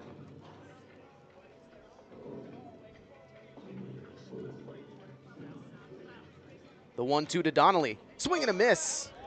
Breaking ball low and away, gets the bite. 2 strikeouts today for Donnelly. Now Ewan's working with 2 down. Still a runner in scoring position in the bottom of the 7th. Tough day for Joey Donnelly. 0 for 4 at the plate, and might actually finally snap his streak. Potentially so. Crawdads, should they hold the lead, might not have another chance at bat in the bottom of the 9th. Either way, Ewan's another guy. 2 strikeouts today, but he's 1 for 3. First offering to the 6'3" lefty in the dirt. 1 ball and no strikes. Ewan second in the league in runs batted in. 18 on the season. 1 behind Donnelly, who just struck out. The 1-0 to Ewans. Swing a ground ball over to short. Bose collects, takes his time. The throw to first in time. Crawdads get 1 across on the throwing error behind the dish, but they strand 1 more. Jared Medham stays over at second as the inning ends. We'll head to the top of the 8th. Menlo Park down by 3. They'll come up to bat.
Welcome to the top of the 8th on the Crawdads streaming network.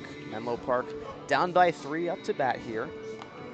New pitcher Max Cohen for Walnut Creek, making his 9th appearance on the season. 4.90 ERA in 14 2/3 innings. Face the top of the Legends order. Lewis, Bose, Birdsall due up. Lefty-lefty matchup here against Lewis, looking for his first hit as a Legend. Debuted yesterday in the loss to Sonoma. Cohen, the Monterey Peninsula College man, kicks and deals a breaking ball outside. 1 ball and no strikes to Lewis. Cohen last pitched on Saturday, June 28th, in the 5-10 loss to the Stompers, as Lewis flares one for his first base hit as a Legend into shallow center field, just past Ellis at second. Good contact. That's what you need to start a rally. Absolutely. Legends only down by 3, definitely a manageable deficit. Now it's James Bose with 1 man aboard, no one out in the top of the 8th. Bose singled in the 3rd, 1 for 3 today. 319 hitter in 19 games entering today.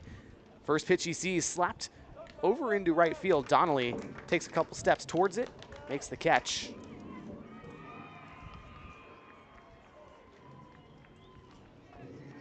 Here comes Birdsall now, another man looking for his first hit as a Legend. Also debuted for the team last night against Sonoma, went 0 for 4. Was hitting .222 in 6 games prior to that with the Orange County Riptide. So the righty digs in. Cohen working from the stretch on the third base side of the rubber. First offering to Birdsall. 73-mile-an-hour changeup on the outer third, strike 1.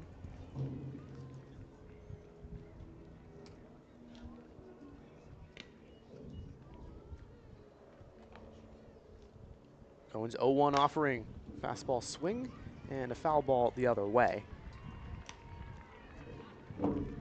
Quickly an 0-2 count to Birdsall. Got his first single of the day back in the 6th inning. Cohen looks to first. The 0-2. Breaking ball well in the opposite batter's box. 1 ball and 2 strikes to Birdsall. Cohen, a rising sophomore at Monterey Peninsula College. Appeared in 14 games with them this spring. 6.39 ERA and 25 1/3 innings pitched. 19 strikeouts to 15 walks. Here's the 1-2.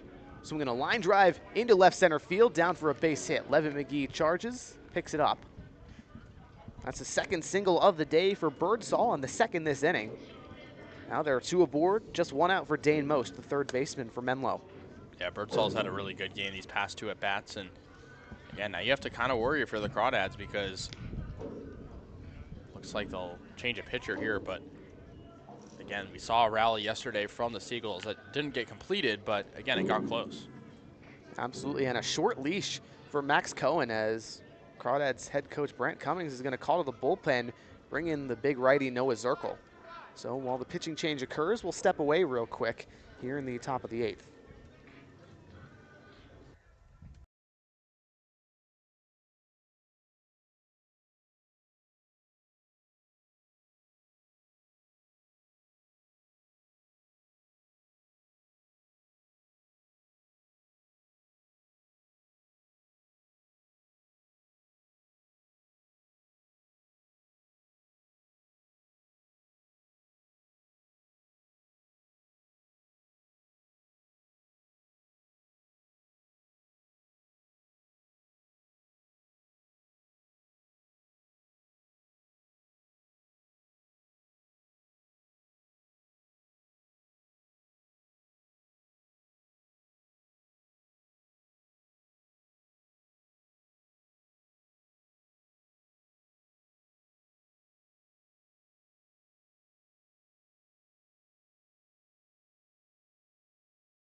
Welcome back to the top of the 8th here after the pitching change.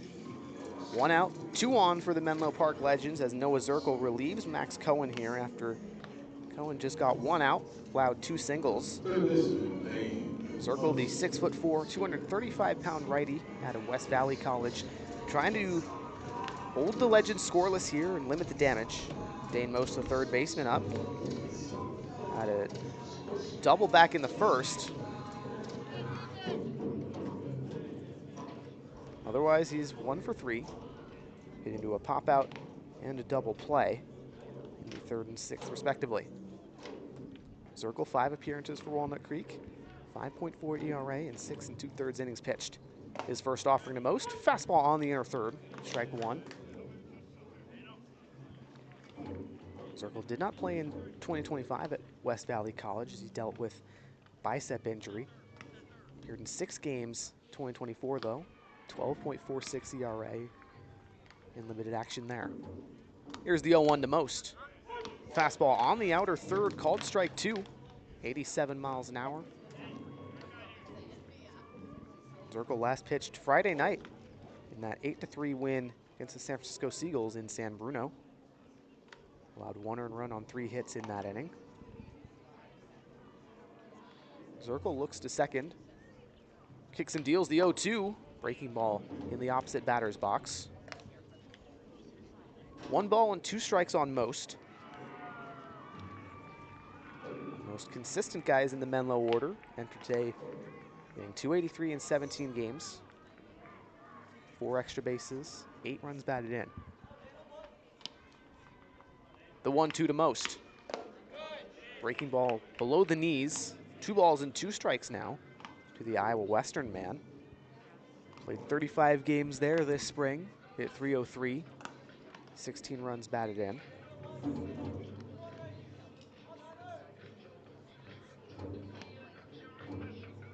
Zirkle gets the call from Clisby.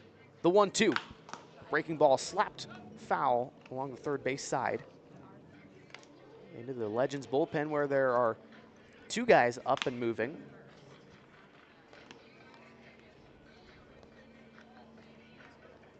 Zirkle takes his time. Puts his right foot onto the first base side of the rubber. Gets the call. The 1-2 coming home. Swinging a ground ball to second. Ellis takes a bad hop. He throws to first for 1 out. Can't turn 2. So productive out for Most. 2 down, runners in scoring position for the Legends.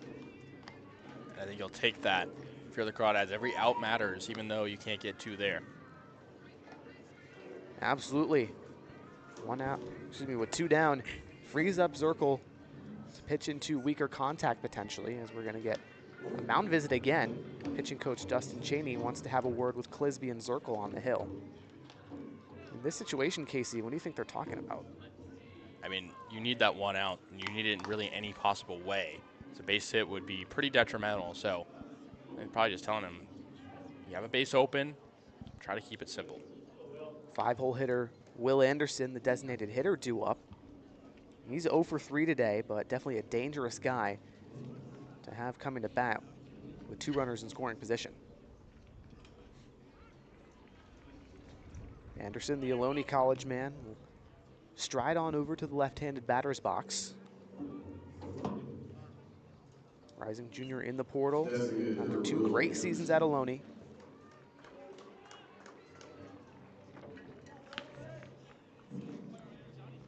Zirkle in a big spot, trying to hold the Legends to nothing here. The righty's first offering to Anderson. Fastball below the knees. 1 ball, no strikes. Anderson has played in 16 games for Menlo Park. .237 hitter, 9 runs batted in, 4 extra bases. The 1-0 from Zirkle. We're gonna high pop up into left field, foul territory, and no one's gonna get there. 1-1 to Anderson. Also pitched in 3 games for Menlo. Has done that since Sunday, but Went 1 for 4 yesterday against the Sonoma Stompers. Had a single and a strikeout. Anderson, a two-game hit streak entering today. Trying to extend that here to 3. Hasn't had one thus far today. Zirkle looks in. Here's the 1-1. Breaking ball just high. 2 balls and 1 strike to Anderson. Thinking for the Crawdads as well, you realize you're not playing these next couple of days. Kind of just can let it all out here, especially if you're Zirkle, a guy who hasn't seen the field that much recently. Absolutely. Crawdads pitchers can give it their all in the bullpen. Also can be all hands on deck if they need be. The 2-1 breaking ball is inside at the knees. 3 balls, 1 strike to Anderson. Zirkle's trying to paint the zone right now. Perhaps could use something over the plate.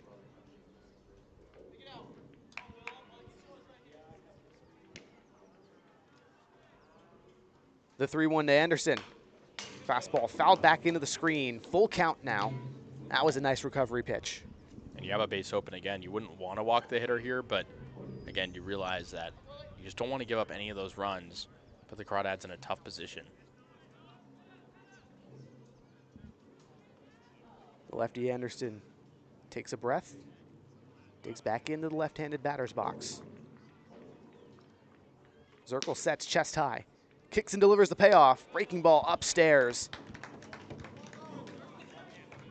So now the bases are loaded for Austin Rabago. Another guy who's 0 for 3 today.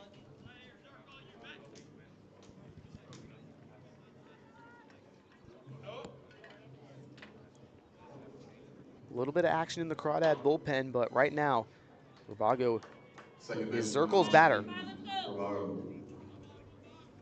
Rabago, the rising senior at Hendrix College, 14 games for the Legends this summer, hitting 200. 0 for 2 against the Stompers on Sunday. 0 for 2 against the Seagulls game before that, as he takes one low and away.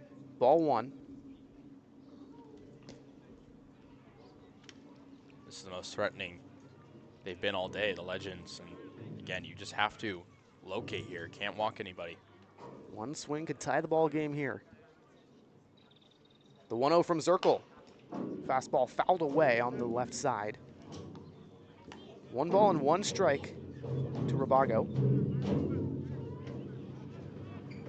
Zirkle does have 2 wins for Walnut Creek this season. I mean, on June 8th and June 11th against the Merchants and Seagulls. Both appearances where he actually allowed 2 runs to come across.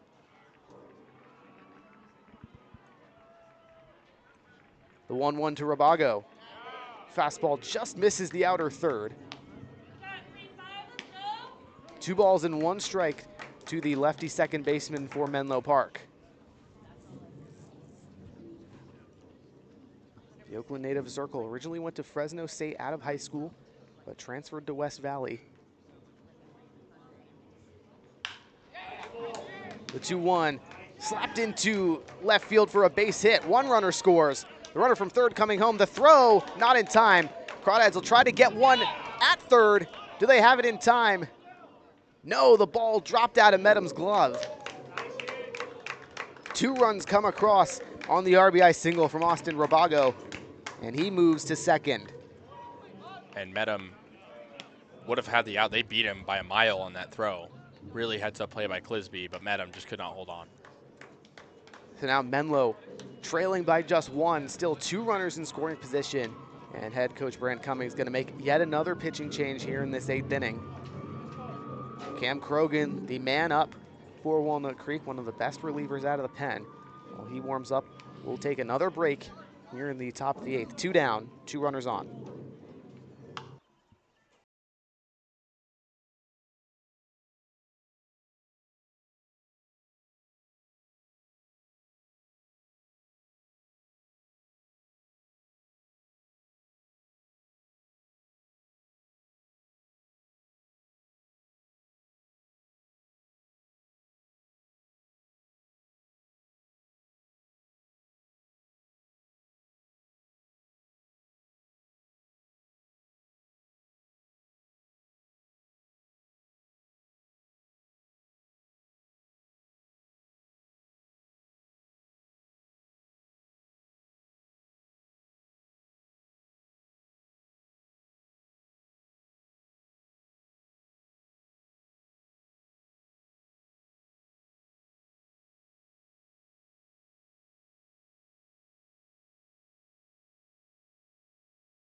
Welcome back to the top of the 8th here. 2 down. Menlo Park still up to bat. 2 runners in scoring position.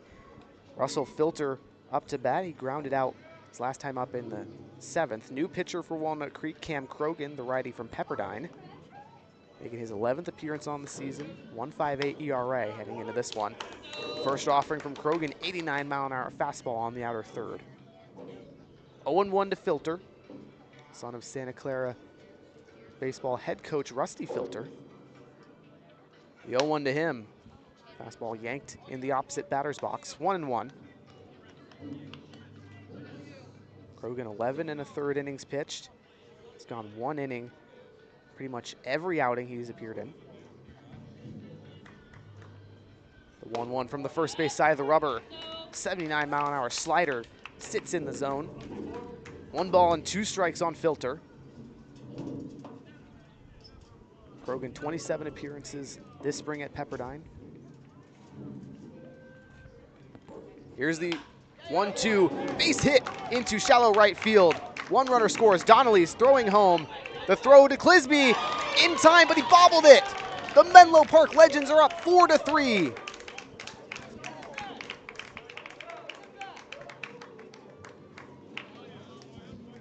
That's just a great piece of hitting by Bleeker. I mean, he got injured earlier in the game, stays in, facing off against one of the best pitchers on the Crawdads, and you got to tip your cap to him on that.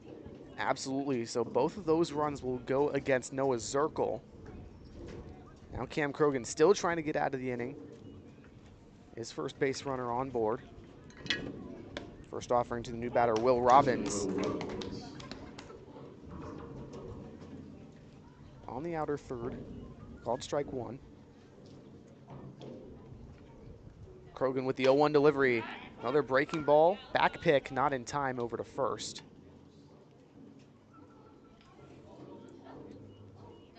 Call at the plate is a strike. 0-2 to Robbins. The 0-2 delivery. Slapper. Ground on the right side, excuse me. Adam Fields flips to first for the out. So finally, Crawdads get out of the monster inning for Menlo Park, but they take the lead thanks to 2 RBI singles. 4 runs came across in the last 2 batters, led to the bottom of the 8th inning. See if Walnut Creek can retake the lead right here on the Crawdads streaming network.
Welcome back to the bottom of the 8th. 5, 6, 7 due up for Walnut Creek, but there's a new battery for Menlo Park. Paul Wheeler, the left-hander from UC Santa Barbara, on the bump.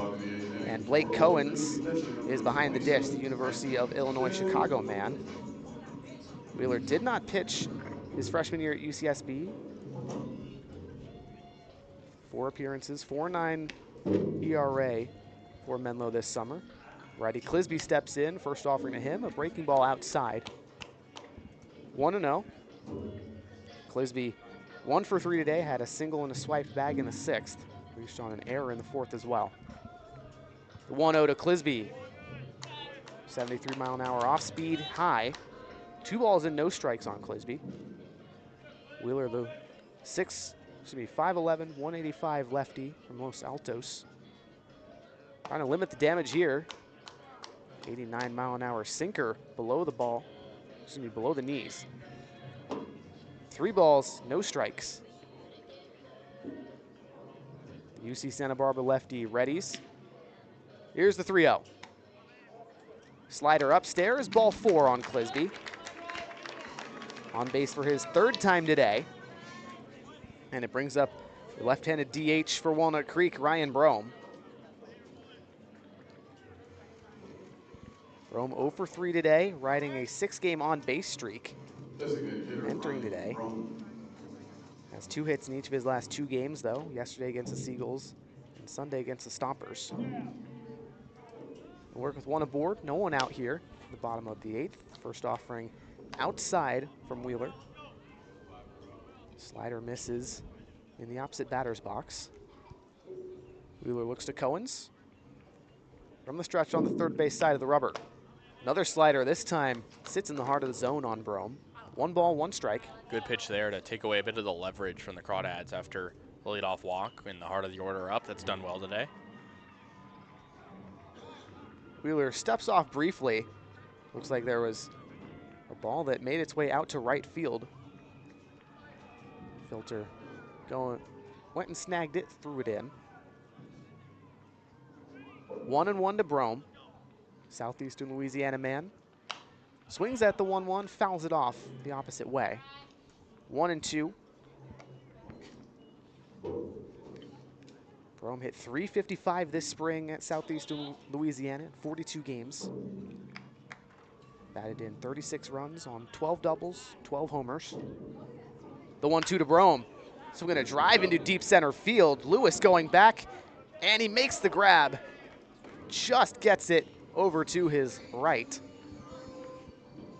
Yeah, I'm sure the outfield defense today is giving coaching staff for the Legends a heart attack right now, because that could have very well been a disaster. Barely caught it on the lower part and had to kind of trail in for it. Absolutely, Casey. The Crawdads have been hitting balls deep into the outfield all game long. A couple of them went down for hits. Others have been outs. Either way, it's Trey Johnson, 1 for 3 today with an RBI single. First offering to him, low slider, 1-0. Johnson had a 3-game hit streak going, but then went 0 for 5 last night against the Seagulls to break it. The 0-1 slider to him runs inside. 2 balls, no strikes. Johnson, the Skyline College man, was in a bit of a slump prior to coming back and having that 3-game hit streak. Here's the 2-0 slider in the dirt. Clisby has to race back into first. No throw, though. 3 balls, no strikes on Trey Johnson.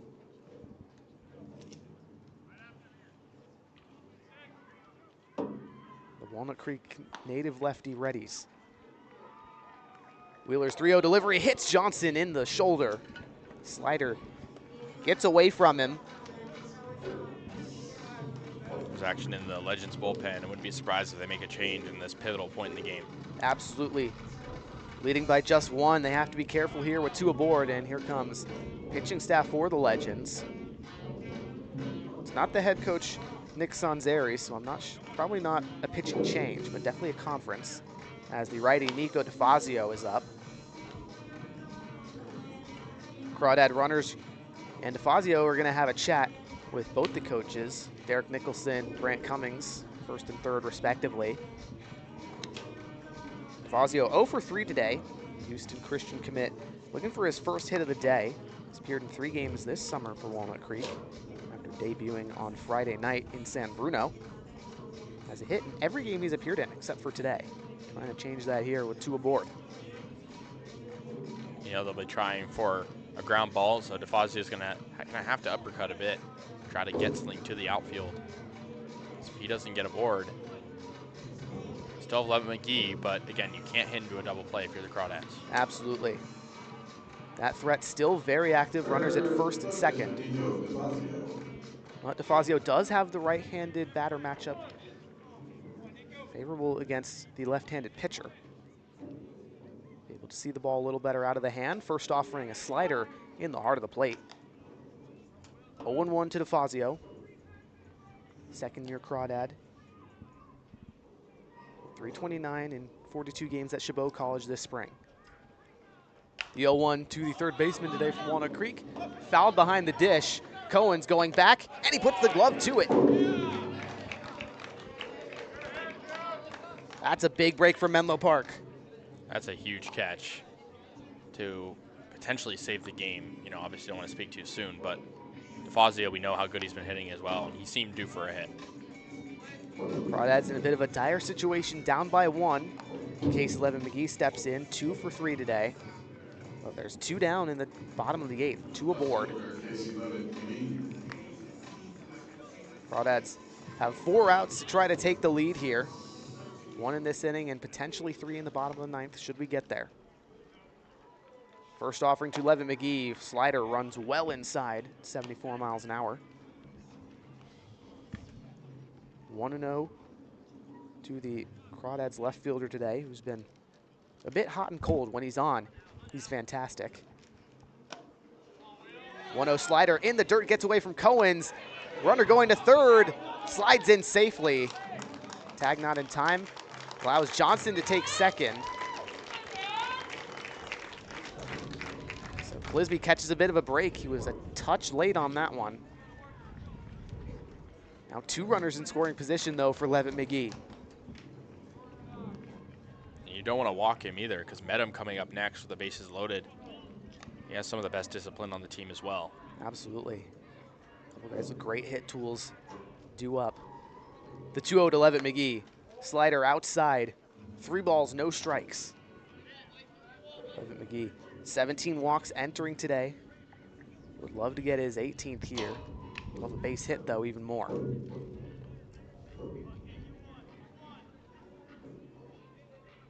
The 3-0 from Wheeler.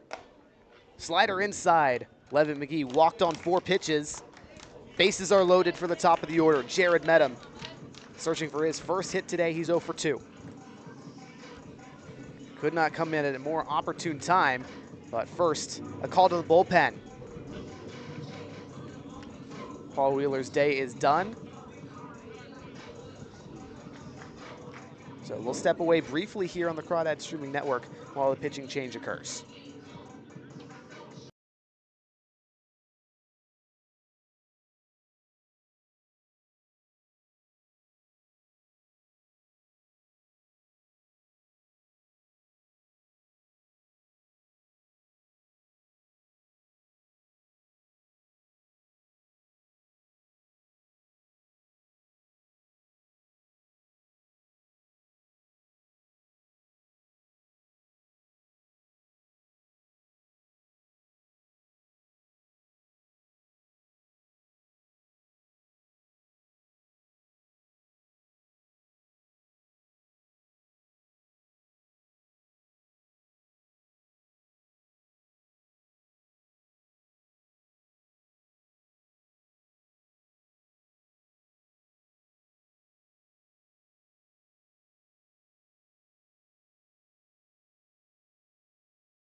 Welcome back to the bottom of the 8th. Walnut Creek trailing by 1 over the Menlo Park Legends. Bases loaded, 2 out for Jared Menem at the top of the order. He'll face the new pitcher Diego Menjivar, the right-hander from Ohlone College. Menjivar, 2 starts this year for Menlo, 2 appearances total. 1.92 ERA, 7 strikeouts, 6 walks, 11 hits allowed. 2 solid seasons at Ohlone as well, 4.23 ERA there in 40 appearances. The righty's first offering to Menem, ball bounces in the dirt. That bounced a good 2 feet in front of her home plate. Indeed it did. Menjivar last pitched in the 13-0 win over the Merchants on Friday night. Went 3 1/3, 4 hits allowed, 5 Ks, 4 walks. The 1-0 to Menem. Breaking ball on the lower third, called strike 1. Menjivar career 13.09 Ks per 9 innings at Ohlone. Love a punch out here. The 1-1 to Menem. Fastball called strike at the knees. Menem down 1-2 quickly. Guy searching for his first hit today. He's 0 for 2, 2 ground outs. Walking a hit by pitch. Crawdads trying to get one across and tie this game here in the bottom of the 8th. The 1-2 from Menjivar. Swinging a liner right into the glove of the third baseman Most. A leaping play to save 2 runs. I mean, Kasey, that was well hit, just very athletic play from Most, and Crawdads leave the bases loaded in the bottom of the 8th, led to the top of the 9th. See if Menlo can add on to the 1-run lead.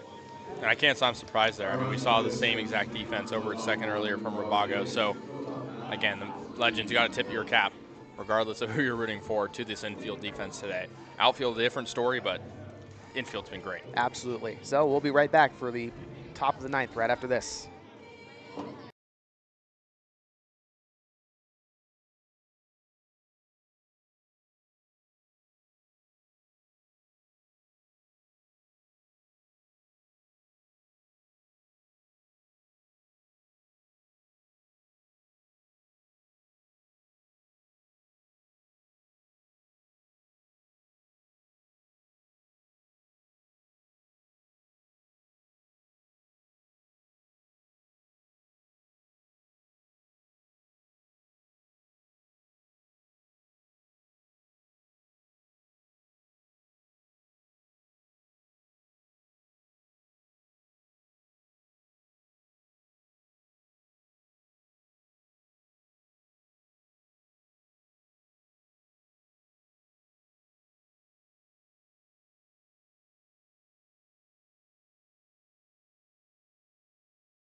Welcome back to the top of the 9th on the Crawdad streaming network. Menlo Park 9-1-2 due up as they try to extend the 1-run lead here on the Crawdads. Cam Krogan, the righty for Walnut Creek, trying to prevent that, keep his guys close. Quincy Villa will lead things off, singled back in the 5th. Villa 1 for 3 day today. Did pick up his 19th stolen bag on the year. First offering to him, slider down the middle. 0-1 to Villa. And we talked about Villa's speed. I mean, he's a guy who, if he gets on, the insurance run might be just guaranteed. Krogan hits Villa in the shoulder on the 0-1 offering. So leadoff man aboard for Menlo Park.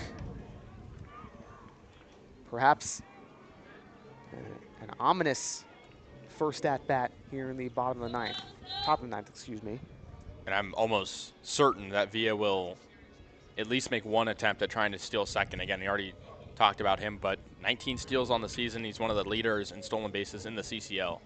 Absolutely, he's got legit speed. And with the lefty Aaron Lewis due up, pitching coach for Walnut Creek, Dustin Cheney, going to trot out to the mound, chat with Krogan and Clisby behind the dish. Lewis 1 for 4 today, singled to lead off the 8th in what eventually became that 4-run rally where Menlo Park took the lead. Was the first guy to score off the Austin Rabago single.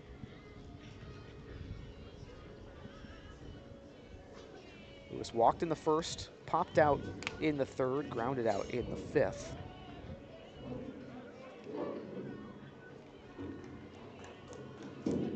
Conference is over. Krogan trotting back to the rubber.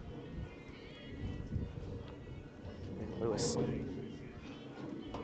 steps behind the left-handed batter's box. He'll compose himself and step back in. Krogan a brief glance to Villa at first. Looking from the first base side of the rubber, now in the stretch. Throws over to first, not in time. Villa slides safely. So you're probably right, Kasey. Krogan and the Crawdads trying to keep Villa very close to the bag. First offering to most. Fastball just misses the outer third.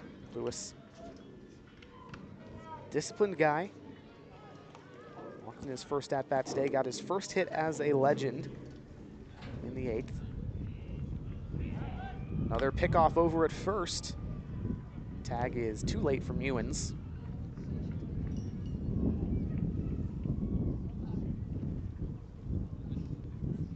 Brief glance to first. Krogan sets at the belt.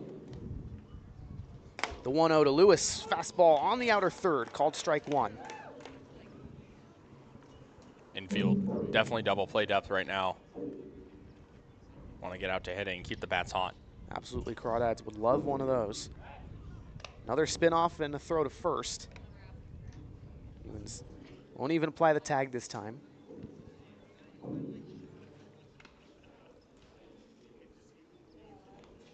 Villa dancing around at first. There's another throwback. Wonderful to see Cam Krogan pitch out at some point. I mean, Villa is really seeming to rattle him here. Potentially so. We'll have to see. Here's the 1-1 offering. Runner goes, fouled away. Crawdads catch a break as Villa had a nice jump. Yeah, I mean, I don't know why you swing there. I mean, maybe he didn't see him go, but he's off in a flash. He's probably safe. So now 2 strikes. A little more dangerous to try and steal. We'll see what Villa does on the paths.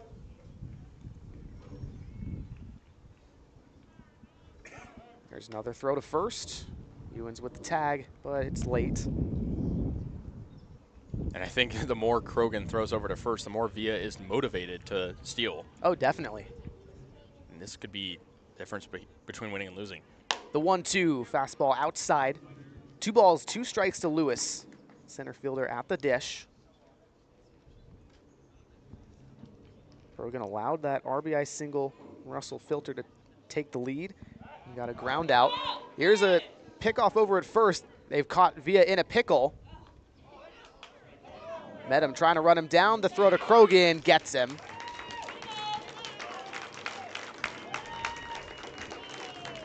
So Villa caught out at first. 1 down. Crawdads trying to keep this one within 1 run. It'll be a 2-2 count to Aaron Lewis at the dish. And Villa was probably going to be gone if he just had waited for Krogan to motion towards home, but he was dead in his tracks, and Krogan, all he had to do is throw the ball lightly over to first. Krogan with the 2-2. Slider down the middle, freezes Lewis. 2 down in the top of the 9th. Walnut Creek trying to keep this one close. James Bowes, the shortstop, working with 2 outs. Righty is 1 for 4 today. A single in the 3rd, his lone hit in the game. But Bowes, San Diego native, one of the best hitters in the Menlo order. First offering to him, 80-mile-an-hour slider. Moves too far. The 1-0 from Krogan. And this one hits Bowes. Fastball with some arm side run. Plunks him in the shoulder. 2 hit-by pitches this inning from Cam Krogan. Krogan's lucky there's 2 outs and he was able to get Villa out, because this could have been a really dangerous spot, hitting both those batters in the same exact area. You just have to hope that you can get out Birdsall, who's had a very good game so far with 2 singles. Absolutely. Bose, only 1 stolen bag on the year. Not quite the same base running threat that Villa was, but Bose 2 straight singles in the 6th and the 8th. He's having a 2-for-4 day himself. First 2 hits as a legend. First offering from Krogan. Slider on the outer third. Strike 1. Bose is moving a lot over there at first, despite, like you said, just the 1 stolen base. I wonder if we see maybe a hit and run type of thing. The 0-1 from Krogan, swing and a miss. 78-mile-an-hour slider. That was a nasty pitch, Kasey. It was, and just where Krogan has to be focused. Wasn't before, looking like it more now. We'll spin off, throw to first. They won't get Bose. But this one perhaps more of a mental aspect in terms of the reasoning. The 0-2 belted into left center field. That one bounces at the warning track. Levin McGee picks it up. He'll throw in to Medham, and they will try to throw it home, but it's way too late. Bose is in on the RBI double from Birdsall. Birdsall, the player of the game, for all I'm concerned right now, in this one, has been so clutch, and Krogan just left that one over the heart of the plate, and on 0-2, you know he has to protect. So I'm kind of surprised he didn't leave one out of the zone to try to make him to chase. And now here comes Walnut Creek head coach Brant Cummings again. Krogan's day looking done. Micah Billings, perhaps the man in the pen. So as we get the pitching change again here in the top of the 9th with 2 down, 1 in scoring position, we'll take a quick break here on the Crawdads streaming network.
Welcome back to the top of the 9th after the pitching change. Micah Billings, the right-hander, formerly of Laney College, committed to Jackson State in the game for Walnut Creek. As Dane Most, the right-handed third baseman, up to bat. Big spot for Billings, a guy who hasn't really been in a situation like this season, at least yet. Absolutely, making his 3rd appearance on the year for the Crawdads. First offering to Most, fastball upstairs, 86 miles an hour. 1-0 to Most. He was 1 for 4 today. 2 groundouts, a pop out, and a double in the first. Billings working with a runner at second. Drops a curveball in the heart of the zone, 1-1 on Most. 73-mile-an-hour looping curve.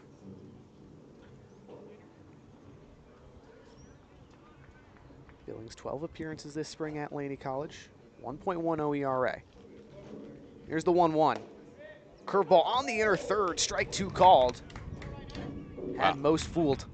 A little bit of a gift there. I mean, probably was in the zone, but again, I mean, it looked like, given most reaction, sold the fact that it probably maybe was a ball. So now Billings looking for a put away here. Righty kicks and deals the 1-2. Fastball driven high in the air into right field. Donnelly takes a couple steps towards it and puts it away. Crawdads allow one more in the top of the ninth. Down by 2, they'll head to the bottom of the ninth. Their last chance to win this one right after this.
Welcome back to the bottom of the ninth here on the Crawdad Streaming Network. Walnut Creek down by 2, but the heart of the order due up 2, 3, 4. Ryan Ellis, Joey Donnelly, John Ewens with a chance to change the outcome here. Diego Menevar, the right-hander, got the final out of the bottom of the 8th. Stranded, the bases loaded. We talked about it during the break. This is part of the order you want to have up if you're the Crawdads, even though collectively these next 3 have not done that much as a group outside of the Ellis double. Menevar's first offering to the lefty. Ellis, fastball on the outer third, called strike 1. Ellis, 1 for 3, excuse me. Sorry, I was just going to say the insurance run looking really big, though, that they got last inning, because this is a part of the order that can really give you a run if you need it. The 0-1 to Ellis. Well in the opposite batter's box, 1-1. Joey Donnelly 0 for 4 up next. Ewens 1 for 4 behind him. Ellis 1 for 3, had that double like he mentioned in the third. Had a walk as well, his 12th of the year. The 1-1 from Menevar. Swing and a miss. Breaking ball in the dirt almost below the knees. Either way, it's 1-2 for Ellis, the third-year Crawdad. Trying to be the first man aboard here in the life or death scenario for Walnut Creek. Menevar comes set below the chin. Kicks and fires the 1-2. Swinging a drive into right field, down for a base hit at the line. Ellis turning for 2. The throw to second is offline, not in time. Ryan Ellis, a leadoff double. Yeah, I mean, that's a great piece of hitting on a ball that's really not hit that hard. And it just floats into the right spot. And I was kind of worried for a second he was going to get gunned down at second, but he knew that he would have enough time. Absolutely, Ellis. Definitely plenty of speed on the paths. A very clutch hit for the Crawdads. They're trying to get this late rally going. Joey Donnelly up now with a man in scoring position. Donnelly, 6-game hitting streak entering today. 0 for 4 though today. Lefty likes to go early in counts. First offering from Menevar. Fastball on the outer third, called strike. And now that insurance run looking even bigger. I mean, the Crawdads are in business right now, but they have a guy in scoring position, still need another, though. The 0-1 to Donnelly. Swing and a miss. 78-mile-an-hour breaking ball at the knees. Nice pitch from Menevar and Donnelly in an 0-2 hole. The recent Fordham commit entered today as one of the best hitters in the CCL, leading the league in average and RBIs. But he's down in an 0-2 hole here. Menevar kicks and delivers, swinging a line drive over to shortstop. Bose gets under it. That one deceiving, looked like it might have went into shallow center. Instead, it's an out. Yeah, that was kind of deceiving, like you said. And again, I mean, Donnelly's pretty snake bitten today, a rare 0 for 5 day that he'll want to forget. Absolutely. But still a runner in scoring position, 1 out for John Ewens. Another big hitter in the Crawdad order, 2nd in the league in runs batted in. Ewens had that single in the first, otherwise he's been retired 3 straight times. Menevar, brief look to second. First offering to Ewens, fouled back. Ewens out ahead of the off-speed pitch there.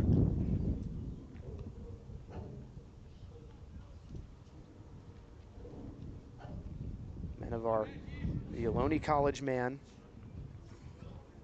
96 career strikeouts to just 40 walks there in 66 innings pitched. Gets ready from the first base side of the rubber. The 0-1 to Ewens. Breaking ball on the outer third, called strike 2. Now Ewens is going to have to protect. And again, if you're Menevar, do you hang something? Like you don't want to be too risky here. No, you don't want to be too conservative, but not too risky against a big hitter like Ewens.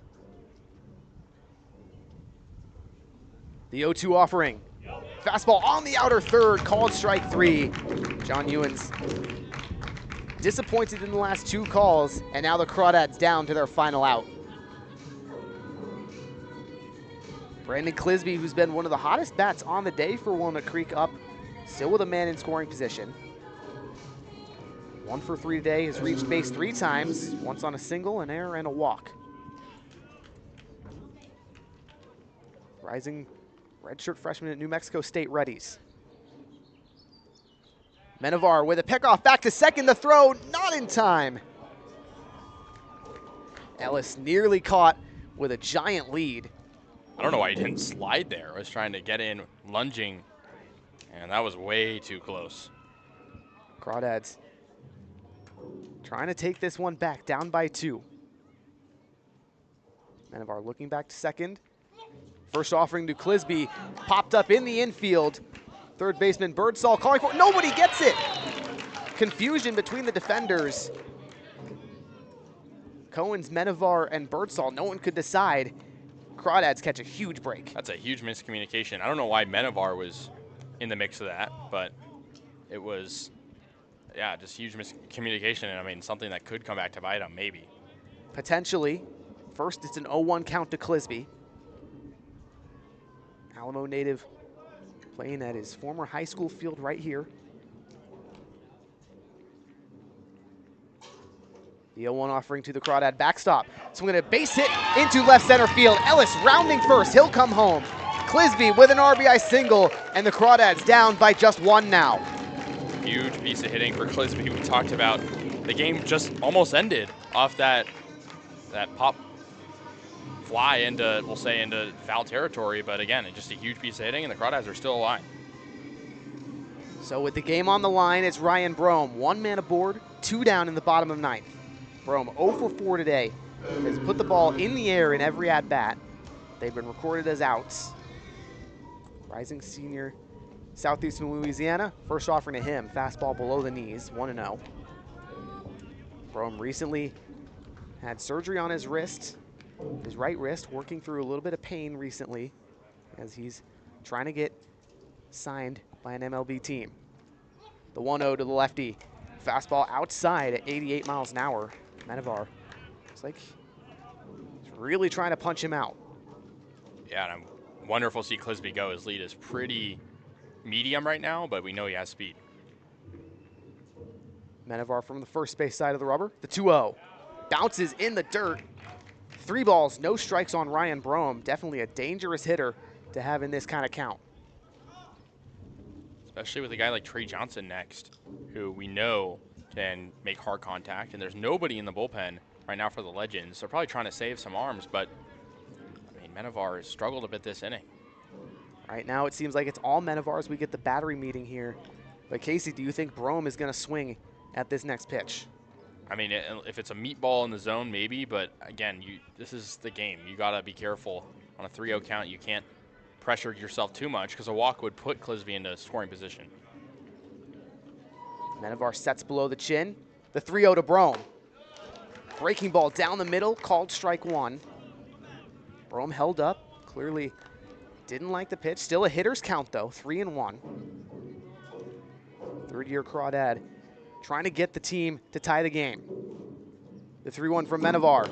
Swinging a foul ball backwards, Brome ahead of it. We'll see Clisby off, so a gapper could potentially score him even if it's not the hardest hit ball, knowing that he'll be gone. Huge pitch coming up. Crawdads down to their final strike here on the full count to Brome. Clisby at first, 5-4 ball game in favor of Menlo Park. Menevar comes home with the payoff. Runner goes, swing a ground ball over to first. Birdsall flips to Menevar at first. The out is there. Menlo Park wins 5-4 over the Walnut Creek Crawdads, snapping a 4-game losing streak.